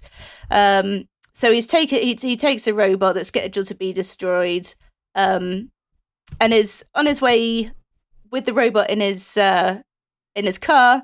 Promptly gets kidnapped by Diantwort. Diantwort. Diantwort. Yes. Who, if you don't know, are a real life Enter the ninja. somewhat controversial hip hop duo. Yes. Somewhat. That seems to be underselling the controversy. It's ninja, isn't it? Yolande. They're both pretty awful, I think. Yeah. But let's not talk about that anyway. So anyway, for plot reasons, they have to do gangster things and pull one last heist. The greatest gangster that ever was. That's what he says. That's what he says. Oh, it's so What is this you're talking about? Antwoord. I must watch this. It's a hip hop South African band, and they are notoriously terrible people. I'm surprised you haven't heard of them, Biggie. Oh God! No, I You've haven't not come heard across this Enter at the all. Ninja? Oh No. my God! I don't. I Yikes. think the problem is they extend too far out of hip hop. Like they are just like it's almost like avant garde, isn't it? They It's just- went very it's kind of political, strange but shit for the sake of it. unfortunately, they went the wrong way in the political yeah, it's the wrong spectrum. politics. That's the problem. So eventually, the scientist basically trades his life for the broken scout that's in his van, and Chappie is born. I really, really wanted to choose a cooler robot here. I like but Chappie film. Ignore what anyone else says. I think it's a good film.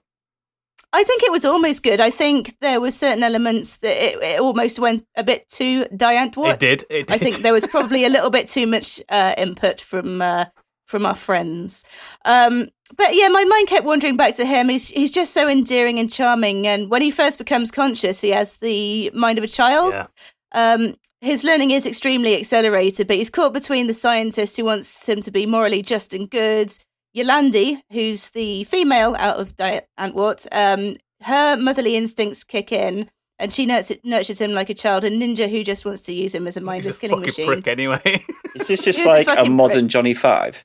It's a bit. Yeah, There's a basically. bit more depth to it than that. Actually, it's believe it or not, it's less racist. Because Johnny Five is quite racist. yeah. Well, the film was, Yes. certainly. I don't remember any racism in that, but then again, it has been. I haven't seen it since. But the it's- lead The actor who Indian was researcher. He's not was, Indian. Wasn't with Indian. blackface. Yeah. Oh, Yeah. right. That went over my head as a Yeah. child, so yeah, I can see why that's a And then problem. his voice was just done as an Indian voice from a non-Indian Oh man. no! like basically like think Apu. That's why nobody does the Johnny Five impression anymore. I see now. Anyway, so he has no particularly awesome robot powers because his creator, who's the scientist, he calls him his creator. Yep. He's taught him to be good. He doesn't particularly like to use guns. What he does use he uses ninja stars, nunchucks, and a little bit of karate, which it looks both hilarious and absolutely incredible at the same time. He's just a brilliant original character. I think it looks incredible, mate.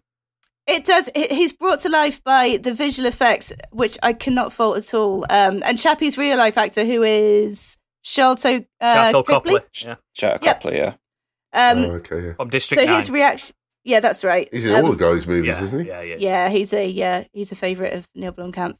So his actions and reactions to situations that Chappie's thrust into are just perfect. And at no point did I think the visuals looked rough, and you just can't tell it's CGI at all. Yeah, I don't think. I think it's Weta Workshop as well that did this. Who did the Lord of the Rings? And it's just fucking impeccable. You can't fault it at all. Even as he just has these fantastic kind of zips and clanks and clunks in terms of audio design that just makes him feel really sort of tangible, and you can feel that he's got an actual weight to him, even though he's sort of athletic, and obviously he's a robot, so he can do all these. He just doesn't run out of energy, keeps going, but at the same time you can tell he sort of feels energy. And what I love about Chappie is what we're left with, essentially, like you said, is kind of a mix of Number 5, Johnny Five, and RoboCop. Yeah, there's RoboCop to it. So he's a vulnerable childlike robot, and he's just faced with the absolute worst side of human nature. Yeah, Hugh Jackman.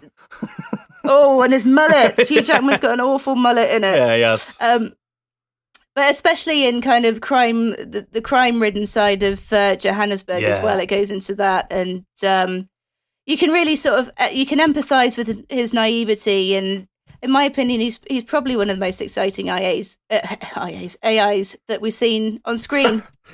Total affairs. I know it sounds stupid because it's named after him, but he genuinely carries that film. It is. Do you know what I mean? I think it's an endearing performance by Copley as well. Obviously, there's issues surrounding that film. There's too much like political. There's like apartheid type scenarios, and it's very deep from what the trailers don't show. But as robots go, it's brilliant. I just think it's better than the iRobot one. Yeah, it is, and they don't try and really make him look modern or futuristic. He looks sort of quite janky and he looks crap, and just doesn't he? Beaten up all the time. Yeah.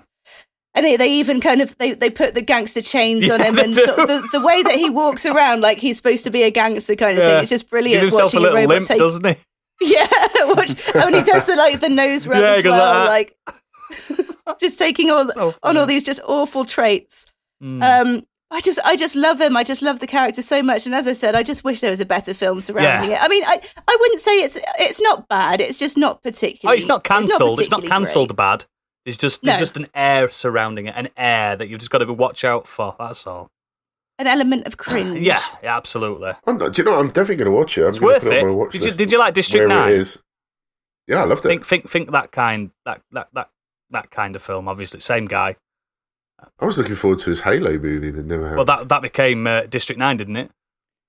They used a lot of this. Because the Halo film was going to be set in South Africa, and there you go. They used a lot of New Mombasa. New Mombasa. Well, you know what I mean. He was meant to be taking on an Alien film as well. I think it got cancelled. He's going to basically do a sequel to Aliens. So that would have been better than what we got. We're alive. Well, the concept art looked really good. Mm-hmm. Would have been. I'm disappointed. And then Ridley Scott was like, "No, I want to do these." Prometheus. Everyone just cares about where these creators came from. We all care about the space jockeys. Nobody cares about that. Oh God, shite films. Sorry, but yeah, I like Chappie. I think that's a good pick. Very strong artistic design, and as robots go, so far that is the closest robot we've had. So you're winning on that one. Right, Stig, take us home with your quintessential robot lover. So, what a weird introduction. Anyway, I'm going to talk about the most fearsome, scary robot that's ever existed in cinema. No, I'm of course talking about the fembots. Yes. Powers. No. For those who obviously can't see, Oodles did the old boob shake machine gun. I love the fembots. Oh no, she's a fembot. Before this means I'm single again. I do love how they brought out Vanessa by just making her a fembot. That means I'm single again. Groovy, baby. No, of course, I'm going to talk about what actually inspired this podcast to come out this week, and that is of The Terminator. Oh, bum. And I'm going to talk a bit like gadgets. I'm going to cheat a little. No! Sorry, Iggy. God, I did it. Oh, we've done it again. Oh, wow. We got him confused. Wow. Why? My I don't know why. Man. You just see hair, don't you? It's just just offensive. Hairists or whatever. Gadget, we'll just have to wear different wigs each episode. Yeah, you get your cloud wig on. It's gone, Yes, man. I'm glad it It's wasn't out. me this time. Right, no, like Biggie, I'm going to talk about the T800 and obviously lead that into the T1000 because I think they both deserve to be talked about. But we'll start obviously with the Terminator. The T800 played excellently by Arnold Schwarzenegger in the 1984 film The Terminator, directed by James Cameron. And this is a infiltration-based surveillance and assassination android cyborg Organism. Cybernetic organism. Yeah, over a robotic endoskeleton. That's correct. And he's obviously, the whole premise of the Terminator is he's sent back in time to kill the mother of the Resistance, Sarah Connor. And he's just fucking brilliant and scary, and Arnold Schwarzenegger plays that part so perfect. And he didn't originally want to do that because he thought that it wasn't, he didn't want to play a bad guy. Yeah, he'd just come off of Conan, hadn't He didn't want to do a bad guy. He didn't want to do a part where he only speaks 58 words. He only says 58 words in the whole movie. And when he was convinced to do it, obviously, I think he'll probably admit that it was the best decision he ever made in his life. They were going to make Lance Henriksen be the T800, weren't they? Then they put him in the film as the policeman instead. Yeah. Yeah, because I remember watching this, and when he gets killed in the film, I was like, oh, didn't expect him to get killed like so He was easy. supposed to be the T800. A bit more human-like as well. That was the initial. But that's what I love about the Terminator is it isn't just someone who looks normal. It is a big, scary, hulking man. Hey man, nice chasing night them. for a walk. Yeah, he's absolutely huge. And like from the get-go, it shows like how little care he has for human life. Like what Oodles just did then when he meets the punks. He just literally tears the heart out of one of them. It's what you should do to all punks, in my opinion. Like, and he's just from there on. He's just this. It's a horror film, in my opinion. It is a horror film. It's described as a science fiction action film, but I find it more of a horror film because he is essentially a bit like a. It's like Michael Myers, isn't it? Michael Myers, yeah. He just constantly comes at them and comes at them and comes at them. Like he never lets up. And there's the brilliant scene where he smashes into the police station. Oh God, yeah. And just gets out the car with an assault rifle in one hand, shotgun in the other, and he just tears through all of the police. He does that little shake of his shoulder to get the debris off his shoulder as well. Yeah, anyone that gets in the Terminator's way is dead. Yeah. Do not get in the man's way. Do not say the wrong thing to him. He's just going to kill you. Yeah. And I think the film as well, when he eventually, all the skin burns off him and he's just the Terminator. It's incredible. I think the jankiness of the film, because obviously it's set in the 1980s. Well, it's made in the 1980s, so they can't just throw CGI at it. It's all like stop motion and overlaid. And yes, you can see a bit of the overlaying of the film and that, but the actual stop motion of the Terminator makes him even scarier, in my opinion. They make it because how his skeleton, how his ankles are, they're like balls rather than an ankle. That's right. And it makes it so it looks like it's difficult for him to walk, but that's what makes it cooler. Yeah. It does look like it's difficult, but it just keeps coming and coming and coming. And literally, even to the point that, like, it's still reaching out for Sarah Connor as it's being crushed. Yeah, like God, I think it's so good. I think it like the whole last sequence is horrifying. Yeah, scratches her or something like then, doesn't it? Yeah, like claws her, it's still reaching out for her like at the end, and it's like, and then obviously when Terminator 2 came out, the bait and switch, man. Oof, yeah, Arnie's turned into a good guy. So, but you didn't know until half an hour in. Yeah, so the T-800 is, unless I'm not sure if the trailer spoils it. I've never seen the trailer. I can't remember. So, I can't remember. Obviously, yeah, I was too young to have watched the trailer back then. You probably did. Arnie's back, but this time he's your friend. And so they obviously have Arnold Schwarzenegger returns as the T-800, but this time he's sent back. He's been reprogrammed to rescue John Connor. Now, he's a different model, isn't he? It's explained he's a different T-800, isn't it? Yeah, he's a different T-800, so it's not the same. The T-800 is they all look the same. They're all on like a production line. Yeah, they're based on that particular human. Them features. Yeah, but in obviously the Terminator 2, a new upgraded Terminator, the T-1000, played by Robert Patrick, is a liquid metal shape-shifting Terminator. Yeah, sent back to try and kill John Connor when he's about 12 or 13 in this film. Yeah. Something like Adolescence. That. Yeah. And so they have sent back the T-800 to a lesser model, and actually a lesser model than the T-1000, to help him. And he just goes from being a murderous, like, has no feelings or anything kind of robot to being cool as fuck. Oh, yeah. When he puts the shades on. Now. On his motorbike with a shotgun in hand and like just turning around one-handed, shooting the shotgun and taking out. Oh, the way he reloads that. Spins it around, doesn't it? Spins it around and shoots the tires out. Like so good. Even the way he's introduced is like when the T-1000 is looking for John Connor and John Connor like sneaks out the back. Yeah. And then he goes to another corridor and there's another this big guy walking towards him, pulls the shotgun out of this flowers packet of roses, and he's just like, oh fuck, like he's caught between two of them. Like he's caught between what he thinks is a policeman and a man with a shotgun who he's probably just thinking, oh, this is a shooter. I think it alludes that Sarah Connor's prepared him for what a T-800 looks like if it ever came. So I think John Connor knew exactly what that was. Potentially, yeah. But then obviously we find out he's good and he's just like, good down, and just shoots the T-1000, at which point we find out that's CGI though. Yeah, with a big hole in his chest. Oh God, it's so good. It's one thing to remember that that film was 1991. Yeah. And, like the CGI looks like, I mean, it's obviously what James Cameron Studios straight after the Abyss, isn't it?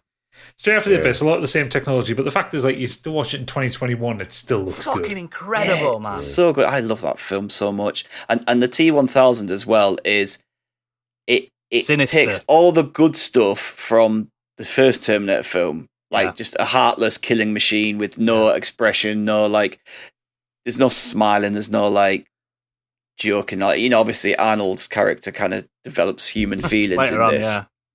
But like the T-1000 is just straight up murder bot, but it's more menacing.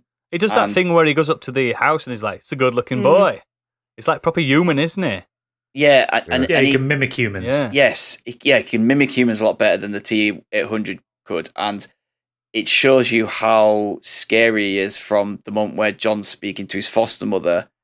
And you hear her voice. God, yeah. And then it cuts back to him, and he's just got her pinned against the wall. Yeah. He's turned his hand can turn into like a spike, and it's through the milk, through her face, and just pinned to the wall. And it's like it can like turn into any non-mechanized form, can't it? Yeah, it's bladed weapons, hammers, swords, that kind of thing. And he basically can. I think anyone he touches, you can absorb, transform into them. Yeah. But Robert Patrick is just he just plays it so perfectly. Like even he's down so to good in it. His movement. It's like we didn't. They wanted to get someone that looked a little bit like Arnie in the face, but obviously not in the body. He didn't need to be big because he wasn't covering a big skeleton. That's why.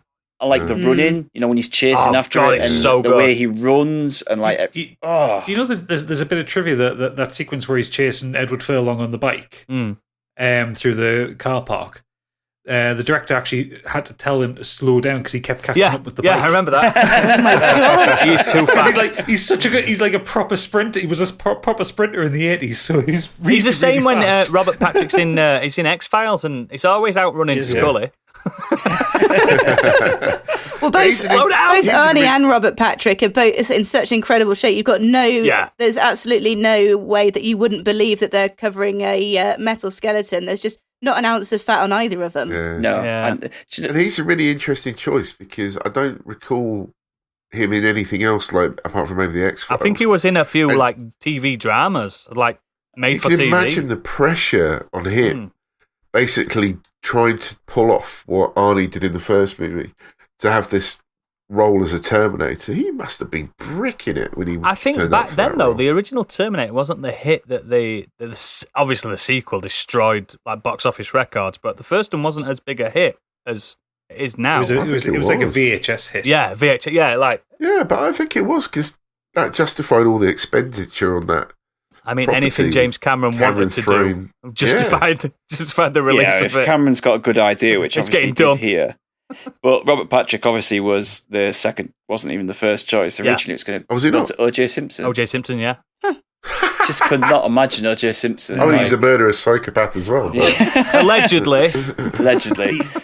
The only thing you'd have likely seen Robert Patrick in before Terminator 2 was Die Hard 2. He played O'Reilly. Yes, he did. Oh, yes, he is in that. Yes, Yeah. And do you know a bit of trivia about Arnie as well for the second one? Is that he worked out for 6 months, 3 hours a day before shooting started because he wanted to make sure that he had the exact same body size His that chest. he had in the first one. Yeah. So it was realistic.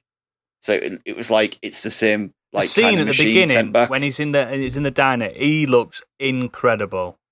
He's close to a 40-year-old man in that, and he looks fucking incredible. I mean, he looks incredible in Terminator 3, but in there, fucking hell, he looks incredible. It's ridiculous. But those two, the Terminator is an iconic character. Arnold Schwarzenegger's made the T-800 Terminator absolutely iconic, and less said about current versions and sequels The last down the Terminator line. was good. It wasn't.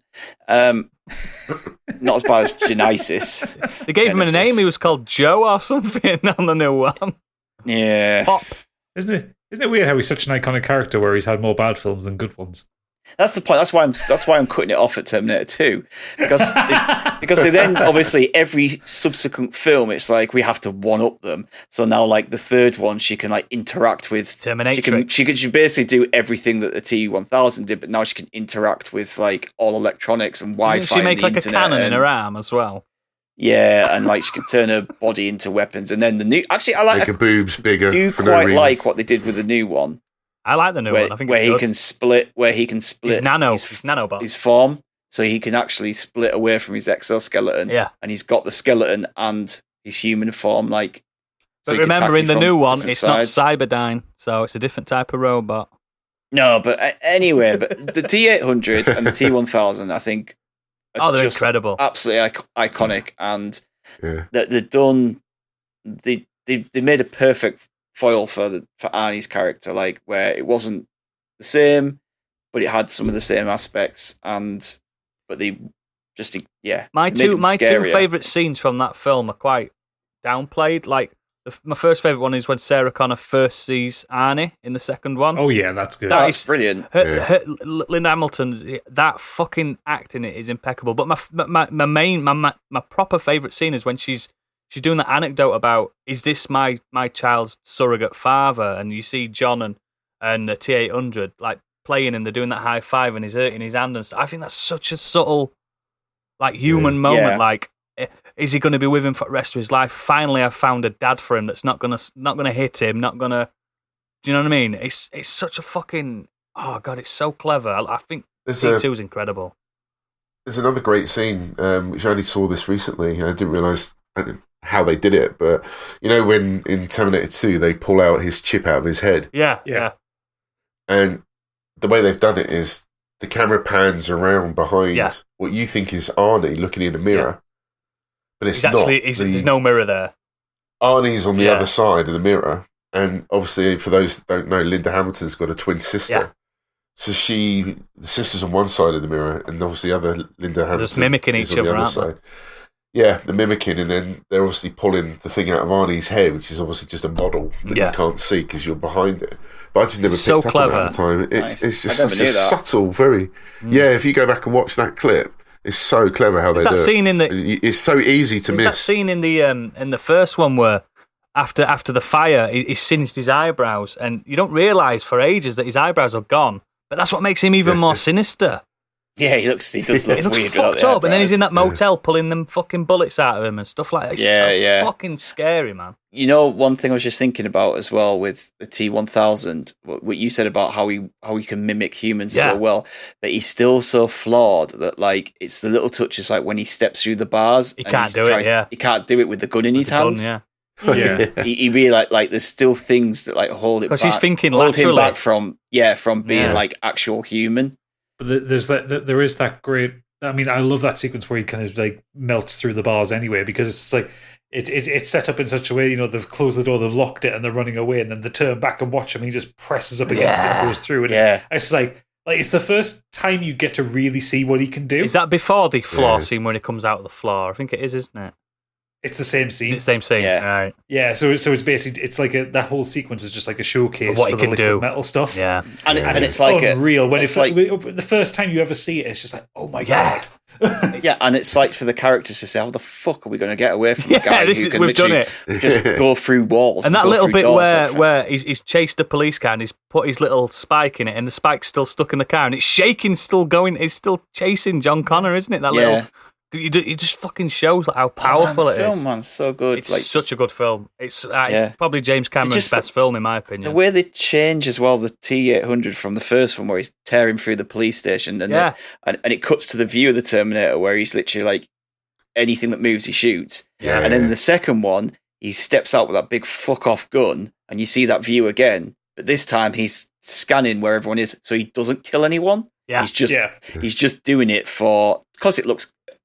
A, it looks cool as fuck. Yeah. And B, it's like a diversion more than anything. But that bit when he scans that man at the finger and he's checking him, and he goes to grab him and he pulls his sunglasses out of his fucking pocket.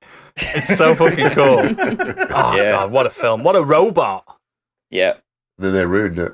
Excellent. Yeah, so we stop it too. Yeah, we stop it. Same as The Matrix. There's only one Matrix film. There's only 2 Terminator films. We'll leave it at that. Right. There's only 3 Die Hard films as well. So we've got a bulging robotic sack, I believe. We do indeed. And we're going to rattle through these as fast as we can. The We Need Roads podcast have just came in. They came with a GIF of RoboCop. Oh, God, yeah. Yeah. I mean, yeah. So cool. Absolutely. It's so cool that they wanted to have Terminator versus RoboCop for decades. And spoiler alert, if you've ever read that comic or played the game, RoboCop wins. Would you say RoboCop stops at 1? Does 2 exist in 2 your exists mind? in my mind. 3 doesn't. 3 with the ninja robots. I think RoboCop 2 has its place. It's still tongue in cheek. What about that remake that was made a few years ago? I never bothered with it. Never seen it. They just took everything away that made like RoboCop. Yeah. Like he's kind of. Is it still Alex Murphy? Is it just a complete remake? Yeah, but it's just kind Yeah, of like they made him. Oh, I don't know. Did they Boring, blast his limbs up boring. with shotguns? It made him boring. I bet they didn't blast him away, did they? Like that Probably scene on the not. first one was just getting shot. It's fucking incredible. So, futile exercise coming. We're going to need a ruling from Candy here. There was a debate in my house about what a robot is. Uh-oh. Does Nick Valentine count as a synth?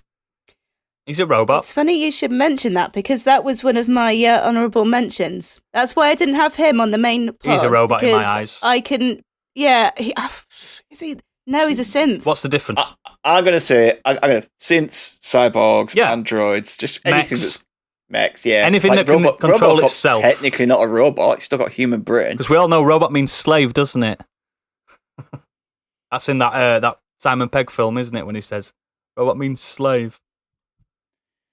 Yeah. Can you not remember it? No, Nope. I'm just thinking that maybe that just invalidates my argument.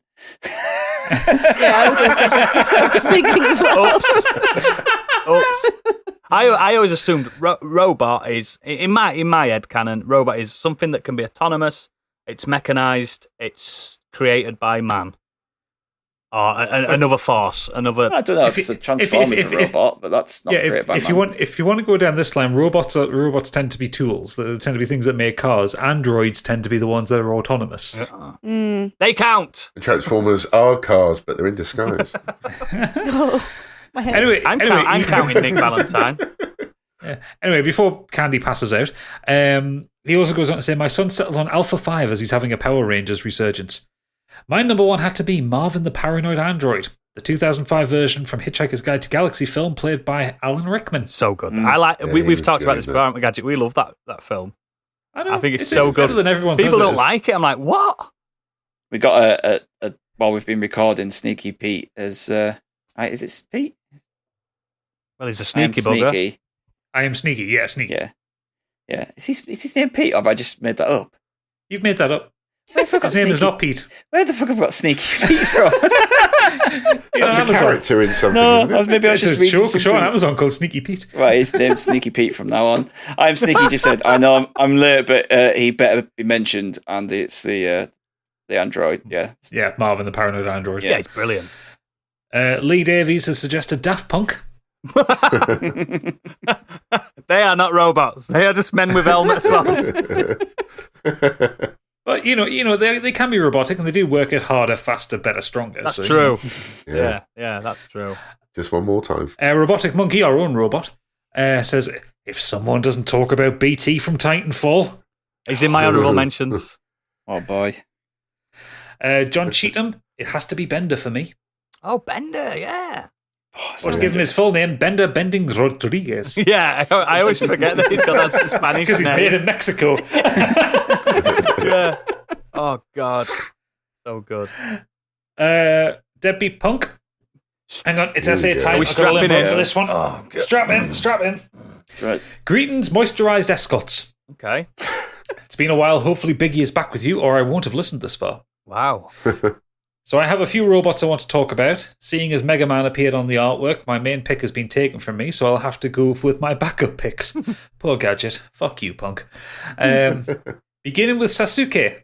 Yes. The little clockwork ninja from Ganbare Goemon series. Goemon, yeah. Wow. Oh, yeah. Goemon, that's it. I'm going to get all these wrong. Wow. Fucking this little blue-haired bundle of badass usually stars as one of the playable characters in the series. Fuck. Basically, Japan's answer to Pinocchio. Yeah. Sasuke was built to be the child that that his creator, Old Man, could never have.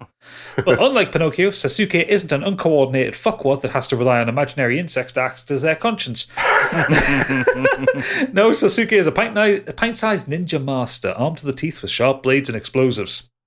Sasuke also has blue hair, and he's a little punk ninja robot that carries knives and likes to bomb things. I love He's a Goemon. little kindred spirit. From the same series, we also have Impact, Oh. a clockwork mech. Yes. Created by the same Old Man that created Sasuke. Instead of a child-sized murder machine, he made this Godzilla-sized ninja. Yeah. The fuck are you all watching? Goemon's incredible. It's games as well. Impact had the best theme tune as well. It comes with his own theme tune as standard. Whenever Goemon, Ebismaru, or Yai have to fight toe-to-toe with some gargantuan gimp, Impact gets summoned with one toot of the Triton shell. Impact has stated that he also does quite a bit of work in Hollywood when he's not helping the mystical ninja team fight alien pricks and saving Japan. I've never I understood can't wait till we do the anime episode. I am so down for this anime episode. I'm so ready for it. He also has the advantage of being a video game mecha that isn't piloted by naked school children. Yep. So take notes, Atlas, you pack of perverts. What was that game? 13-something or other? 13 Sentinels. Yeah. Yeah, oh, God, yeah, I saw the artwork for that. I remember seeing the game revealed and going, I fancy playing this. And then the school kids go into the mechas and they're all naked and I'm like, no, let's not. Luckily, it's How do I explain this to anybody who walks into the room? Narrative reasons, apparently. I was just like, the narrative reasons could be that they don't have to get naked. Just take that narrative out of the game. Luckily, then it's not a narrative reason. It's exclusive to PlayStation, luckily. Else I would have played it. I was going to say, it's supposed to It be is really good, good. I apparently. didn't realise it had that in it. It is, but It's weird, isn't it? Yeah. Minging. Lastly, we have to mention Robo from Chrono Trigger. Oh, even my honourable mentioning his mention. name, and even mentioning his name, I can hear his sad little theme tune. God, Robo. For anyone that has played the excellent adventure and seen his mighty forest knows what I'm talking about. For Stig and Stig-adjacent cretinous JRPG hampered individuals, Robo from Chrono Trigger is a character that joins your party during this time-hopping adventure. He's a remarkably sweet device that also shoots lasers and rockets. I always ended up with a cybernetic ball of joy in my team, mostly due to his offensive and healing abilities. Yeah. Robo is that stereotypically curious being most akin to a child, taking the world at different times in with optimistic wonder. I would kill for Robo, happily. What links all these mechanical wonders is that their games should be playable on modern hardware. Thank goodness the Steam Deck is en route to give me the reasonably priced portable console that Nintendo couldn't have been hold providing. Yeah, man. Now on to talk about Zero, BOB, BT7274, Nick Valentine, and Jack from Gears of War. Got more? Oh, Jesus. Or you could play a snippet from Impact's theme song and call it even. Deal. I'll do that. Deal.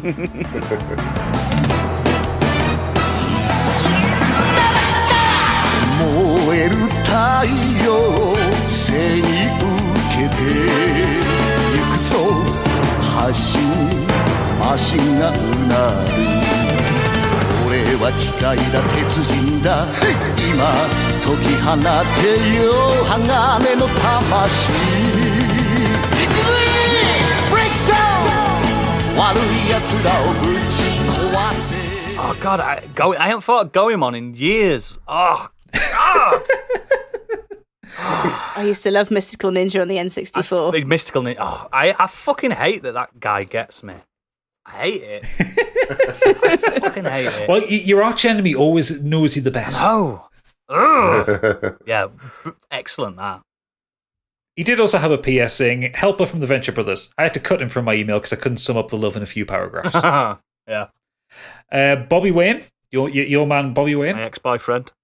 Yeah, it's coming. Hello, folks. Although my favourite robot is probably Alpha 5. When I was a kid, I thought Metabee from the cartoon series Medabots. Medabots! Fuck! Medabots was a series about little fighting robots that fought in row battles.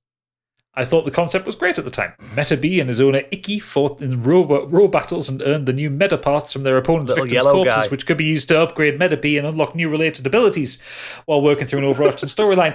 Another paragraph I don't understand. Oh, Medabots is so good. Punk I just want to know mentioned what these the to meta me fuck is going on. the other day. Did it? Yeah, Medabots The is concept- so good. The concept translated well into video games, so when Medabots came out in the GBA, I snapped it right up. Such a good game. There have been a lot more Japanese releases too, and it still remains popular in Japan. This is a series I often think about when I'd love to see a UK release of the video games to this day, and if I didn't have so many kids asking for LOL dolls and Fortnite figures, I would probably source some collectibles for it, just for the nostalgia. They're LOL dolls. I thought they were LOL dolls. I don't think they're called Whatever. dolls. LOL lol dolls are They're still fucking expensive. But fortune Medabot, for... honestly, Yes, they little are. Medabee, he's the cutest little yellow boy. Oh, it's so good. So good. This is just so your peak podcast as well as noodles. Oh, God. I thought of Medabots as well. Ugh, in ages. Smashiest Clay starts with life. Don't talk to me about life. Oh. The best robot is Marvin from Hitchhiker's Guide to the Galaxy. He's such an unusual and original idea, endlessly quotable. The idea of a robot that's been given a sarcastic and depressive personality works so well in the structure of the show, and the film, and the book. Giving a robot designed for menial tasks a genius intellect and programming him to be depressed just seems cruel. And he goes on to quote, Here I am, brain the size of a planet, and they asked me to take you up to the bridge. Call that job satisfaction? Because I don't. I fucking love his design. I love it. And Percy, for me, there's a description in it where the Heart of Glass's doors make a sound when they open, and he tells it to shut up at one point. What have you got to be happy about? Yeah. He says, I'm a huge fan of his original radio show version, but Alan Rickman's portrayal was one of the very So rare good. high points in the film version. I like the film still. I really love the film. Yep. Ray is coming with high modern escapism. Although media of all kinds tends to depict robots as either powerful killing machines or beep-booping mascots, there are still some of these artificial creatures challenging the stereotypes.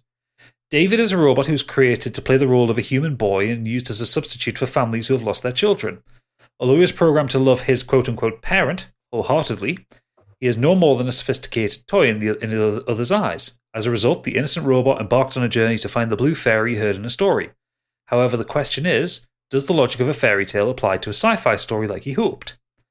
I often heard many sci-fi fans miss the good old days of the New Wave era. The works in this period are marked by their artistic and literary beauty, were quite unique among science fiction. The 2001 AI in the movie is one example of what they were like. David's journey not only showed me a mesmerizing noir future world, but also poetically retold the story of a boy ending his childhood and seeing the adult world for the first time. And I think he did a great job. That's the one with Haley Joel Osment. Yeah, Jude Law as the sex robot. Yeah. It was a surprisingly good film. It's got that weird. It's got that weird ending that is a bit like Indiana Jones 4, where they're not aliens; they're like advanced life forms. There's a fourth Indiana Jones film. Yeah, there is. A fanfic. It's AI is such a weird. Like, there's like a metal circus where they like destroy the robots and stuff like that, like Robot Wars. Yeah, it's creepy, that film, because it's so creepy. Just reminded me of. Oh. Last up, is he best boy this week, Angry Kurt? No, not after last week. Long way to go. Okay. Well, Angry Kurt has emailed in then, saying, "Hi, ME crew. My favourite robot has to be GLaDOS from Portal. I guess you could say she's an AI too, but she does have a robot form which you battle at the end of the first game. And she's also a potato. GLaDOS has such a distinctive voice and personality with a mix of humour and sinisterism, if that's a word. One of the all-time great gaming villains. Agreed. Also, shout out to Peter Crouch. Stig and Biggie should know what I mean there. Doing the robot. I mean, I knew what he was talking about there. I know, you think we're plebs? But yeah, that's the mailbag this week. People liked robots. People do robots are like cool as fuck. robots. This was a triumph. Anyway. There's your end song, by the way. Yeah. Oh, absolutely. I'd already decided on that at the start. Right, so let's get on with the socials, and we'll find out what we're doing next week, and then we'll all meet the patrons at the back, and we'll discuss robots together like good people. Stig. Are you not doing them? Oh, you don't do this bit anymore, do you? I'm doing them. Yeah, this is my turn. I'm just confused because, like, you arrived late. Oh, because I've got long orange hair as well. Yeah, there is that. Yeah, it's so hard to Hair tell blind. the difference, isn't Yeah. it? I know, right? So, Candy, There are a couple of other Candy, what's differences. our socials? How do don't people know, reach these out to days. us? So you can find us on Twitter at Modern Escapism. On there, you'll find a link to all of our episodes and socials. You can find us on Discord. We've got loads of channels. We're always active. We're always having a chat. You'll find like-minded people, and we're all a lot of fun most of the time. If you've got any comments, you can either tweet us or email us at modernescapismpod@gmail.com. If you like playthroughs, if you like watching Twitch, you can find us on Twitch at twitch.tv/modernescapism. Saturday, Oodles, what are you doing? I played a bit last week. I played some Flight Simulator, but my internet were being a dick. We found Stig's mansion. That were He fun. was flying around, it's like found where I live, and then like I was like, he flew over my house and just crashed into a field where there was a house. And he's like, "This is Stig's house. It's big That's his enough." garden." I was like, "Yeah, fine." I was aiming for your helipad. Yeah, okay. But yeah, I don't know if I'm going to go back to Fable. Oh, for God's sakes, man, finish a You know what I'm fucking game. like? What was it? The promise I promised to finish this I promised off. to do all three Fable games. No, Don't stream You the did series. promise. You promised the listeners you're going to make. yeah, but Punk nobody cry. watched it apart from Candy. Nobody cared. And like, if we're just streaming for each other, there's no point. I think you should. I think you should do simulator streams. Or So simulator. the lawnmower simulator next Normal week. simulators. You had like impromptu flight simulator. There was like 8 people on. I know. I Yeah. do love a simulator. People are telling me to play these silly games. No, where you like I don't know what these survival games where you like they put you on an island and then you've just got to survive. Those Yeah, play Rust. Let's see how long you last. Rust. Yeah, I've never even heard of Drug that. dealer Sack off simulator series as and well. just do like These daft ones. yeah. Yeah. Games that I Love don't see have to Flight complete. Simulator in full costume. I just haven't found a game that's captured me like Titanfall 2 yet. That's my issue. Nothing's grabbed me. I've played everything else. There's nothing left. Played everything. And you played. Everything exists. I've done it all. Oh, Anyway, Monday we have Biggie Dies. Biggie's continuing his playthrough of fucking Dark hurry Souls. up with that. Jesus Christ, it's been a year. Only only play it once a week. Fucking hell. Play it faster once a week. Wednesday, Gadget, what are you doing for us? We'll be carrying on with Sea of Thieves. Yeah, we will. At least that's consistent. I enjoy that. Well, you say that I wasn't on last week. I would say last week I did Returnal because Stig couldn't make it. Fuck, let's just talk about Returnal for a split second. That game looks incredible. It is incredible. Oh my You need to get a PS5 and play it. Oh, no, I can't. You'll rinse it in a weekend. I know. But you'll love it. It's exactly the game to keep you locked into a loop in a room. I just need to be shot at, don't I, for hours. Could be arranged. But fuck off. You've got to catch me. I'm like a whippet. That looked far too stressful for me. And on Thursdays, I'm carrying on with my Candy's Creature feature, which is my horror stream, and I'm going to be finishing, hopefully, Those Who Remain. It will be, as I said, it will be the final episode, and then I think I'll probably announce on the stream which game I'll be playing Officially next. the most consistent member of the crew. Maybe. Yeah. That still has time to change. I may be playing Five Nights at Freddy's. I'm not 100% sure. Have you yet. ever We'll actually see. played it? Because it's ridiculous, that game. I never have played it. Gadget suggested that I play it in a certain state of mind. So I we'll played see. it with my son on my Happens. iPad, and I fucking dropped my iPad. It scared me proper bad. I'm unscarable. It's official. Bollocks, mate. You're going to Unscarable. scream. Oh, I've just seen the clips. You're going to, yeah. You're going to scream. It's I was horrendous. startled. I wasn't afraid. I'm so startled. I'm startled. There's a big difference. Anyway, so you can see my startledness. All of our playthroughs get uploaded to YouTube, so you can watch that in your own time. And we're really making a push to get some subscribers on YouTube because we're not far from being able to get our own link. And I'm not too sure how far away we are, but it's not far. So we'd really appreciate it if you can. We've spoken about our Patreon, so if you'd like to give us a little bit of extra money, or you're feeling generous and want a little bit of extra content, you got £5 for Modern Escapees, £5 for Scorched Sheep, or £7.50 for the Biggie Bundle. Now, next week we're doing something a little bit special, aren't we? Next week, Is it? What Yes. could it possibly Oh, yes. be? I heard we've got an anniversary coming up. Oh, Have I slept? are with you anyone? telling me that No, it's not that. that some of us here have been doing this for a year? I've been listening for a year. That counts. No, I'm just flabbergasted that I've kept a podcast going for a year. I know you haven't Well, they shot said it. they couldn't make it. We've done it. So to celebrate, we're going to be doing a live show on Twitch. You can tune into that. I think we said 8 p.m, didn't we, Yeah, on Sunday yeah, the 15th? 8 p.m. Yep. Yeah, we'll be advertising that anyway on our socials. So you can find that on twitch.tv/modernescapism. I hope you're all excited. You're going to get uncensored, unfiltered Biggie, which is the most problematic thing you can imagine. What? Excuse You me. might have to put a top on for it, Biggie. Go on. Yeah. Can you wear clothes this time? But, And I won't be plugging in any dodgy paraphernalia that I bought off the internet. yeah. Might yeah. cause any kind of technical Any power difficulties. shortages? I'll be taking down any dodgy paraphernalia. They won't have heard what happened before, so I'm going to leave that in there completely context-free and let the Yeah. listeners decide what that means, Candy. That's what I was hoping. Believe me, and- it's not solar powered what she's got. It It's a mobile of dildos. It needs a mains connector. Many power tools. The Drildo 5000. You may be able to see my wall of tools as well if we do the Oh, God. live stream. I do stream Live from, from the my Red bedroom, you know. Room.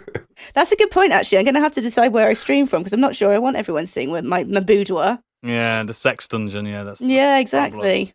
That's I'll problem. turn my red light on as well. As always, if you have a minute and you've enjoyed our podcast, please consider leaving us a 5-star review on Apple Podcasts. It helps us get seen, and we do read all of our 5-star reviews, so we'd love to hear from you, and it gives us a little bit of extra help.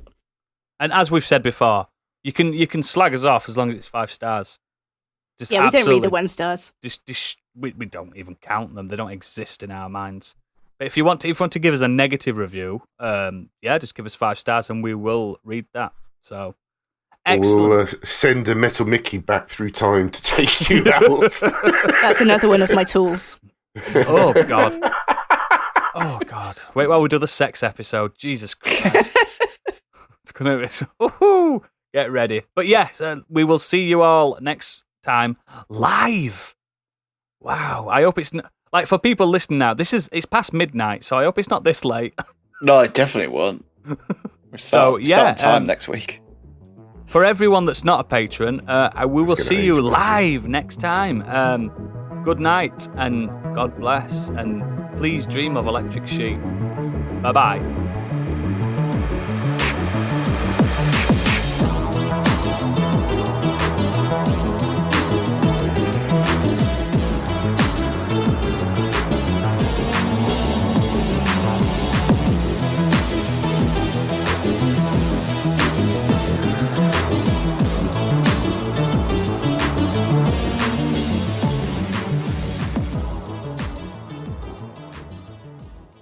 Yeah.